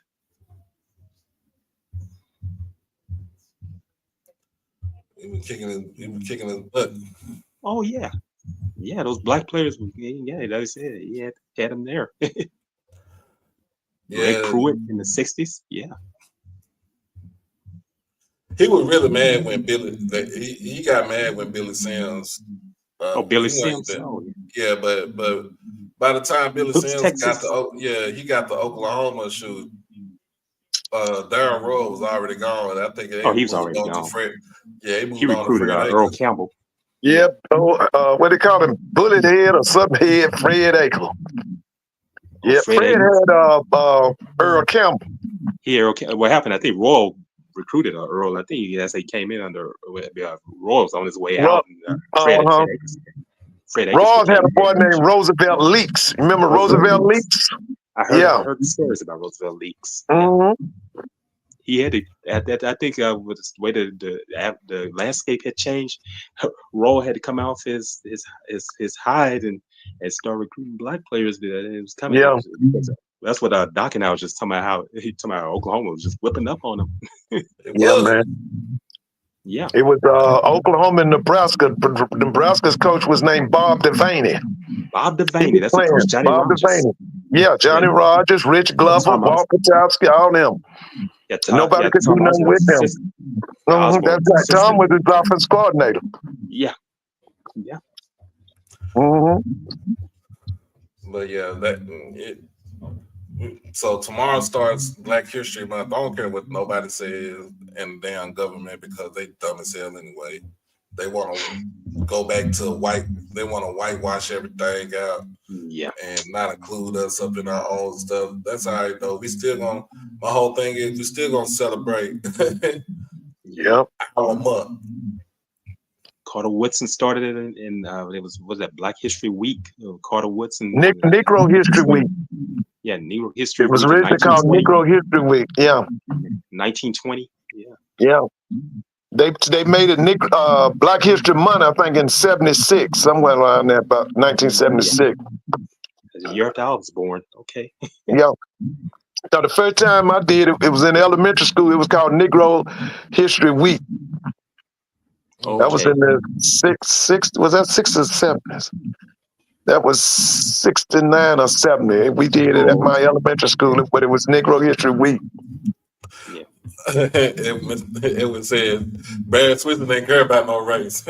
Oh no, really Barry Switzer did not care about nothing like that. He just wanted to play football. You could play football. Yeah, man. Barry Switzer was a son of a bootlegger, man. Yeah, his daddy was killed by his black mistress. His daddy was killed by his black mistress. Yeah, he was a judge. He was a judge? No, not a judge. He's bootlegger. Yeah, he was a bootlegger. Yeah. Barry Switzer came up in them hard. They were criminals. Bootlegger boy. Yeah, Crossett, Arkansas. That's not far from Monroe. That's right. He was the one that recruited Billy Sims. Yeah, he the one brought Billy Sims out of Texas. Yeah. Yeah, Crossett is not far from Monroe, from my hometown. Yeah. Oh, yeah. Where he's from. Yeah. Yeah, he was a bootlegger. Yeah, bootlegger's boy. Yeah. Yeah, he bootleg. Like I said, a black woman that his daddy was going with, I think she stabbed him or something. I heard about that. Yeah. Yeah, that's how his daddy died. Yeah. So Barry Switzer's son played at UAPB. I didn't know that either. That was his nephew. I remember that. Doug Switzer. Yeah, quarterback. Yeah, I kind of remember that. Yeah. Yeah, I watched him play in Shreveport against Grambling. Yeah, they beat Grambling, but he didn't look all that great there. But yeah, that was back in it was in the mid-90s. I remember that. I think like 95. So that was when they was still 1995. They were still NAIA at the time, wasn't they? Yeah, they were NAIA. Wait. They were NAIA under Coach Jerry Rice, them coach. What his name was? Cooley. Cooley had then Cooley came in Cooley And one then, messed the program up in the early 90s. yeah, because he was doing all kind of crooked 90s. stuff. But then after Cooley left, they went SWAC. Yeah, it went SWAC with Lee Hardeman. They went to That's right. SWAC. They went SWAC. Yeah, they went SWAC. Man, Because Yeah. I was all in I high know school. is all I know is when the first year Pine Bluff came into the SWAC was my Yeah, freshman they year. were SWAC. And Coach Hardeman had a running back duo that gave us headaches. To my Mickey Dean. They had Johnson plus a running back Ron Johnson. Oscar Bullock. This is 90s, not in the 90s. Yeah, Oscar Bullock in the late 90s. Dwight McKissick, Ron Johnson, and Dwight McKissick. I remember Ron Johnson. Yeah, I remember those guys. They came in and gave us fits. Hardeman was a great high school coach at Dalloway High in Pine Bluff. He won state championships. Oh, so that's where you came from, Dalloway? Dalloway High, yeah. Won state championship at Dalloway. Yeah, that's where Hardeman came from. All I know is they came in and tried to run us out of the SWAC, but that didn't happen. You know, that's L.C. Greenwood's school. Oh, he went to Dalloway? No, I'm saying he went to Pine Bluff. Yeah, he went to Pine Bluff. And remember Wallace Francis, who made a name for himself here with the Falcons. He's from Pine. That's their school. They from Pine Bluff. And by the way, his coach is legendary basketball coach here at Wasserman High School in Monroe. George Belton. He was tight end on the team with L.C. Greenwood at Arkansas A&M. George Belton, they call him Vamp. Yeah, he's a friend of ours. They were teammates on the football team. Dr. Vanette Johnson was the head coach. Okay. Yeah, LC was Pine Bluff. Now LC, wasn't he from Mississippi? He was from up in Canton, Mississippi. Yeah, he was from Mississippi. Went to a black high school named Rogers High School. It was a Yeah. black high school in Canton, Mississippi. Yeah. Yeah. Outside Jackson. Lillian said L.C. Greenwood was her dad's roommate.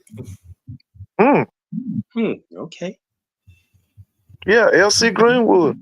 He played on the side with Mean Joe Green. Yeah, played on the Steelers team. Yeah, they call him the Steel Curtain. I saw him in person back in I was in 2003. My father and I went out there when Grambling and UAPB played. That's the year they opened that stadium where they play now. And they honored L.C. Greenwood at halftime. I saw him down on the field.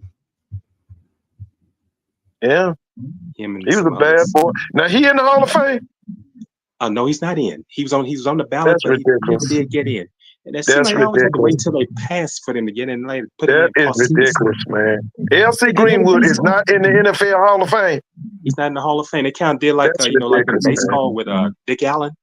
Dick Allen had to wait for him to pass. He just passed a few years ago, and now Dick Allen's going into the Major League Baseball Hall of Fame, going in with Dave Parker. Somebody wait until they pass. Man, listen, man. You going in with the Cobra? Huh? You said Dave Parker, you going in with the Cobra? Yeah, the Cobra with the that's what Dick Allen's going in with. Dick Allen passed away a few years ago. It seemed like I always wait for those players to transition to get them to the Hall of Fame. I think that's what's going to happen with Pete Rose. He's transitioned, and I think he's going to end up in the Hall of Fame. Yeah, I don't even understand why they held him out that Hall of Fame, man. That guy shouldn't have been held out that Hall of Fame. Two words, Faye Vincent. Huh? Faye Vincent. It had to be, man. It all started with Bart Giamatti. He passed. And, I remember Bart. Bart was president of Yale or something. President of Yale. That's Paul Giamatti's fault. His son's an actor. Yeah. Yeah. Oh, that's it. Okay. That's Paul Giamatti's father. Okay. Yeah. So Giamatti was the commissioner at the time. He was commissioner. He died or something. Then he died. Yeah, he passed back in the 80s during that time when that's right. While he was commissioner. I remember that. Yeah. And then it passed over to Faye Vincent. So Faye Vincent, yes. And then once it went from Faye Vincent, it went over to Bud Selig. Bud Selig. Yeah. Now it's who's the commissioner now? Shoot, because Is it Rob? Is it Manafort or something? Manfred? Rob Manafort, yeah. Rob Manfred? Rob Yeah. Manfred. Yeah. Yeah. Rob Rob Manafort.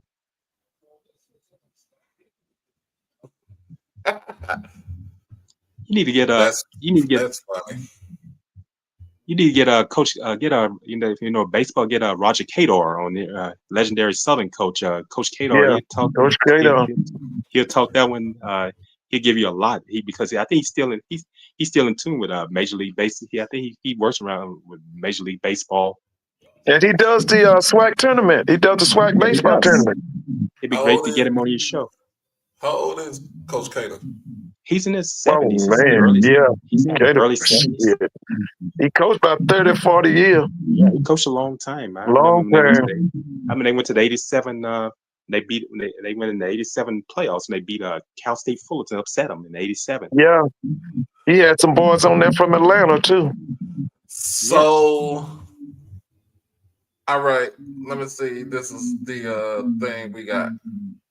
I didn't mean to take you off guard. No. Because Lillian asked if we'll be playing Pine Bluff this coming up year. So we took off. Traffic. So we don't have Prairie View. This is going to be the fourth year. This is going to be the fourth year that we don't have Prairie View on our schedule. Southern and Grambling counts as conference games now. So that adds on to, and then we got Alcorn because that is a conference game, but that is also a rival game. So that's 3 from the West. And then the other 5. So yeah, we don't have Pine Bluff on the schedule. You don't have them? No, you don't have them on the schedule. Okay. Yeah, we took Texas Southern off the schedule because we done played them 4 years. Yeah, we done played them 4 years in a row. Southern and Grambling is rotated on, so now they're considered a conference game now. Because remember, our non-conference games now are Hampton, USM. Yeah, I saw that. And word on the street says it's gonna be Tuskegee. Y'all playing Tuskegee? That word on the street is we still doing 12. I think we still doing 12 games, but we got Tuskegee comes on our schedule. Okay. So, but the schedule does come out. It does come out tomorrow. Okay. I saw Tuskegee play Grambling last season. I was at that game. It was pathetic. I saw him play Grambling last year. It was pathetic. I saw Alabama State play him. It was pathetic. And the year before, I saw what's the name? You talking about put belt to ass? Was Alabama? They played Alabama A&M for A&M's homecoming. Oh, it was awful. Somebody gonna have to go in Tuskegee, man, because we can't have Tuskegee program that bad. Man, they not on the ground, they under the ground.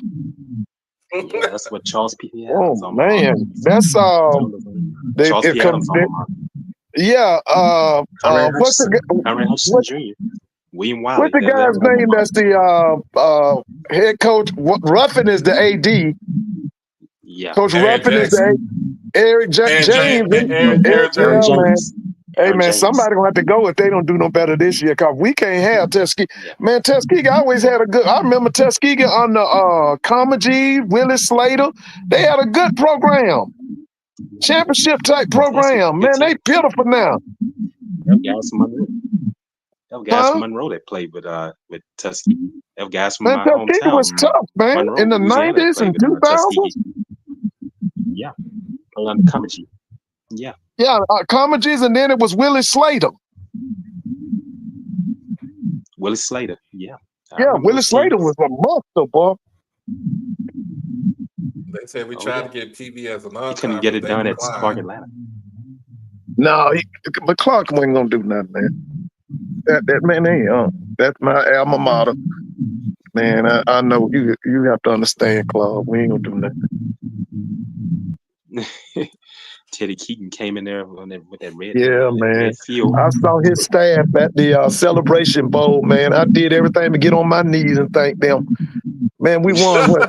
Not what we won, 7 games or 8 games? What we won? 7 games this Man, year. you know the last time we 7-2-1. won 7 games was 1977. No, wait a minute. 78. Last time we won that many games was 1978.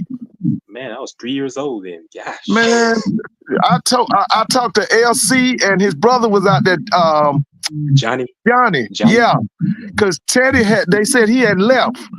But man, I told him, I said, man, I sure appreciate what y'all did for my school. Oh yeah, they did a great job. Hey, but you go to a Clark Atlanta game, don't take in the spirits before you looking at that field. You know what I mean? Oh yeah, don't drink anything before looking at that red field. Hey, go to a game. Shoot. And then let me tell you something, man. You know who came and got on our behind? I left that game. I told everybody, bro, we got to get him in the SWAC. We played Coach Sam Shade and them, Miles College for homecoming. Man, they beat us so bad. I told everybody, man, I said, we got to get this guy, Sam Shade, in the SWAC, bro. We got to get this guy in the SWAC. And guess what happened? We got him in the SWAC. We got him in the SWAC, baby. We got him in the SWAC. Yeah, 1992 Alabama National Championship. Yeah. Oh, yeah, man. Yeah. It's a bunch of, it's a lot of Alabama on his staff. George Pugh on the staff. George Pugh, Antonio Langham. Yeah, Antonio Langham. Langham on the staff too? Yeah, Langham on the staff. Yeah, Langham's on the staff. Ooh, yeah. That might be he got a nice staff now. That's the guy who picked Shane Matthews in the SEC championship game. I remember that. I remember watching that game right there. Me too. I was a senior in high school during the time. I remember watching that game. I was 92. 92. 92. I watched that game in Birmingham. Me too, man. Legion Field. I was senior in high school. Yeah. So I think we did drop Pine Bluff off the schedule.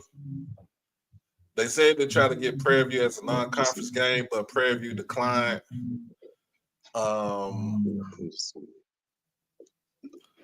But you know what, Doc? I don't know how long it's gonna be, but that's gonna be one of y'all major rivals, man. Who? Prairie View? Yeah. They ain't ready for y'all now. They might not be ready for y'all in a couple of years, but eventually that dude gonna get it right, man. I watched him, man. Yeah, man, I watched him this year. I had heard about him because I'm from down that area, from Valdosta State. And my homeboys was talking about him because he beat up Auburn State so bad. Because that's my mom's school. And they was very impressed with him. But I watched him this year with the playoffs. And they waited to the championship game to have a bad game. I watched that game. Ferris. Yeah, against Ferris. That's right. They waited to that game to have a. Cause bro, they played Miles. They played Virginia Union. Yeah. And who else they played? Bro, let me tell you something. Let me tell you something. He gonna get it right now. Jackson gonna get it right. And eventually, listen, y'all on the collision court, but it's some years away now. They ain't ready yet. Yeah, Ferris. They ain't ready yet. They blew out the defending national champions, Harding. Yeah, that's what I'm saying. They ain't listen. He gonna get them right. He gonna get them right now. Y'all gonna clash with them. He ain't ready now. No, he ain't ready. I don't know if it's gonna take 2 years or 3 or what, but he gonna get them right. I just want to see what he gonna do on National Signing Day. Yeah, me too. That's next Wednesday, right? Yep. Who doing a show? Blue them doing a show, or who doing a show Wednesday? I don't know. I think Blue might be doing a show. Depending on what time I get off, what time I go into work. Okay, Wednesday. On Wednesday. Yeah, okay. Is he bringing in those guys that from Valdosta State?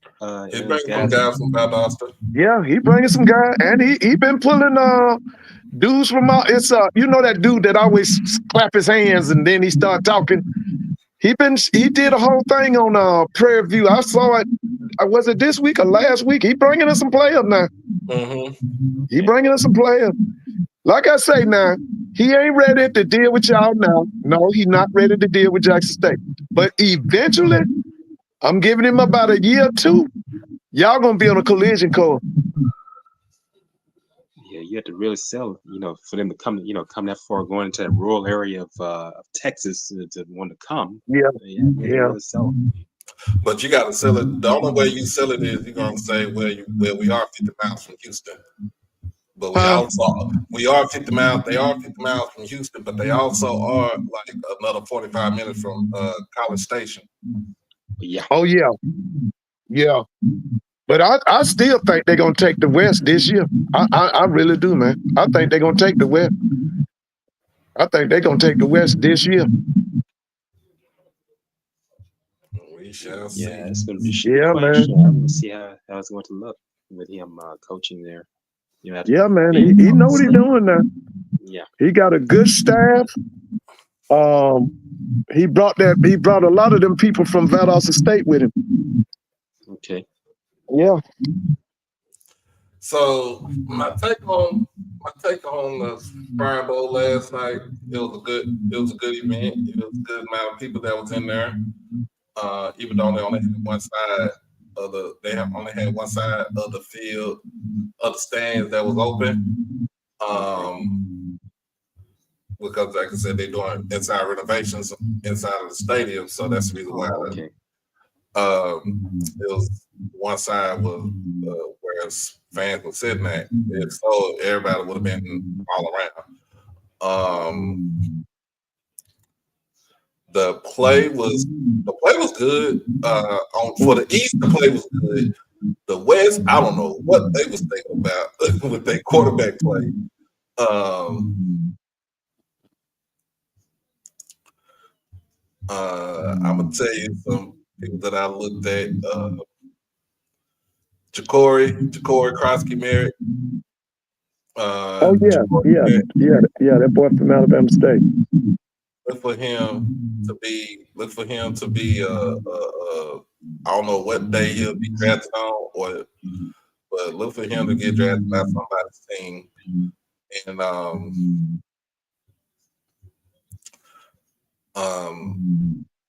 again with Shiloh, look for Shiloh. I mean, I was just saying, look for Shiloh to be on the team, and get him on special teams first. And then, even though he's in his mid-20s, here to be in his mid-20s, it's not hard to critique and fix something about, as far as your play goes.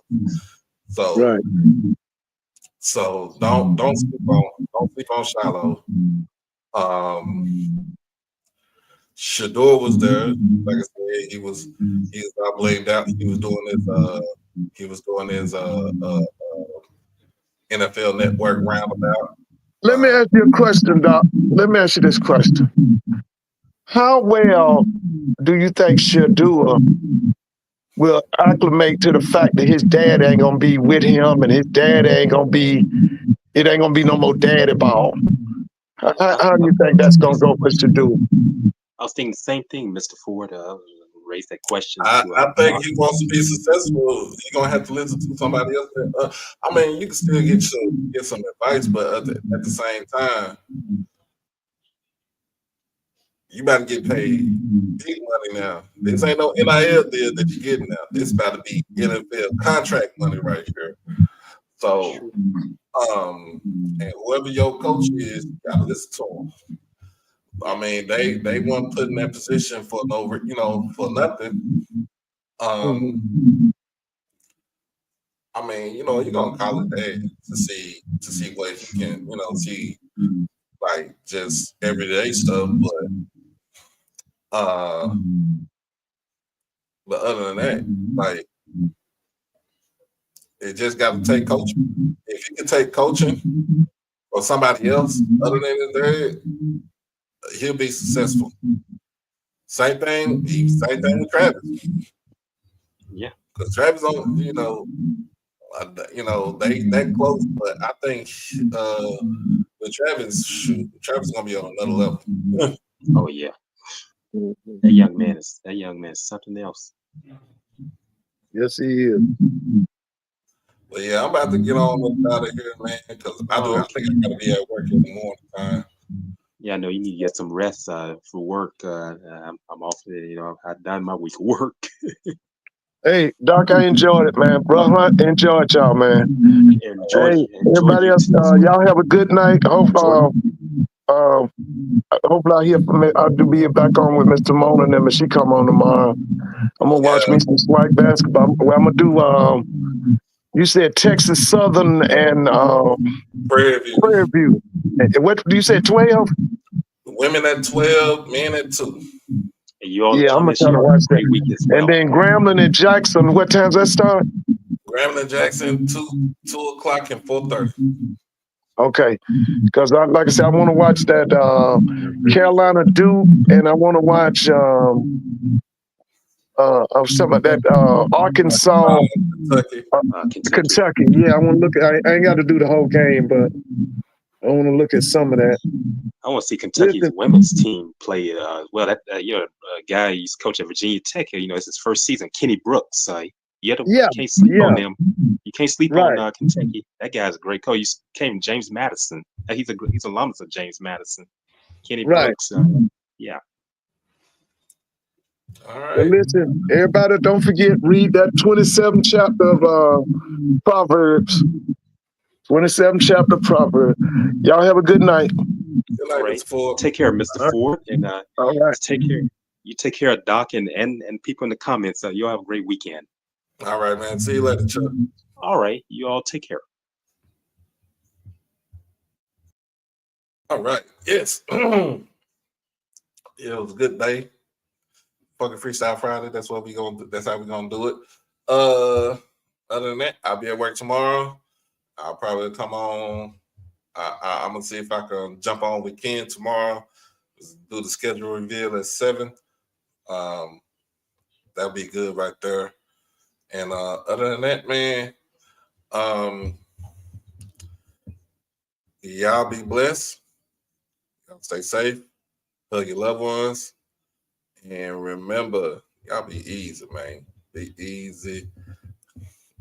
Yes, Proverbs chapter 27. Make sure we read that. And I'm going to read that too tonight. But yeah, be easy. Remember, men and women in Grambling tomorrow for Jackson State. All right. So make sure y'all tune in for that. Peace.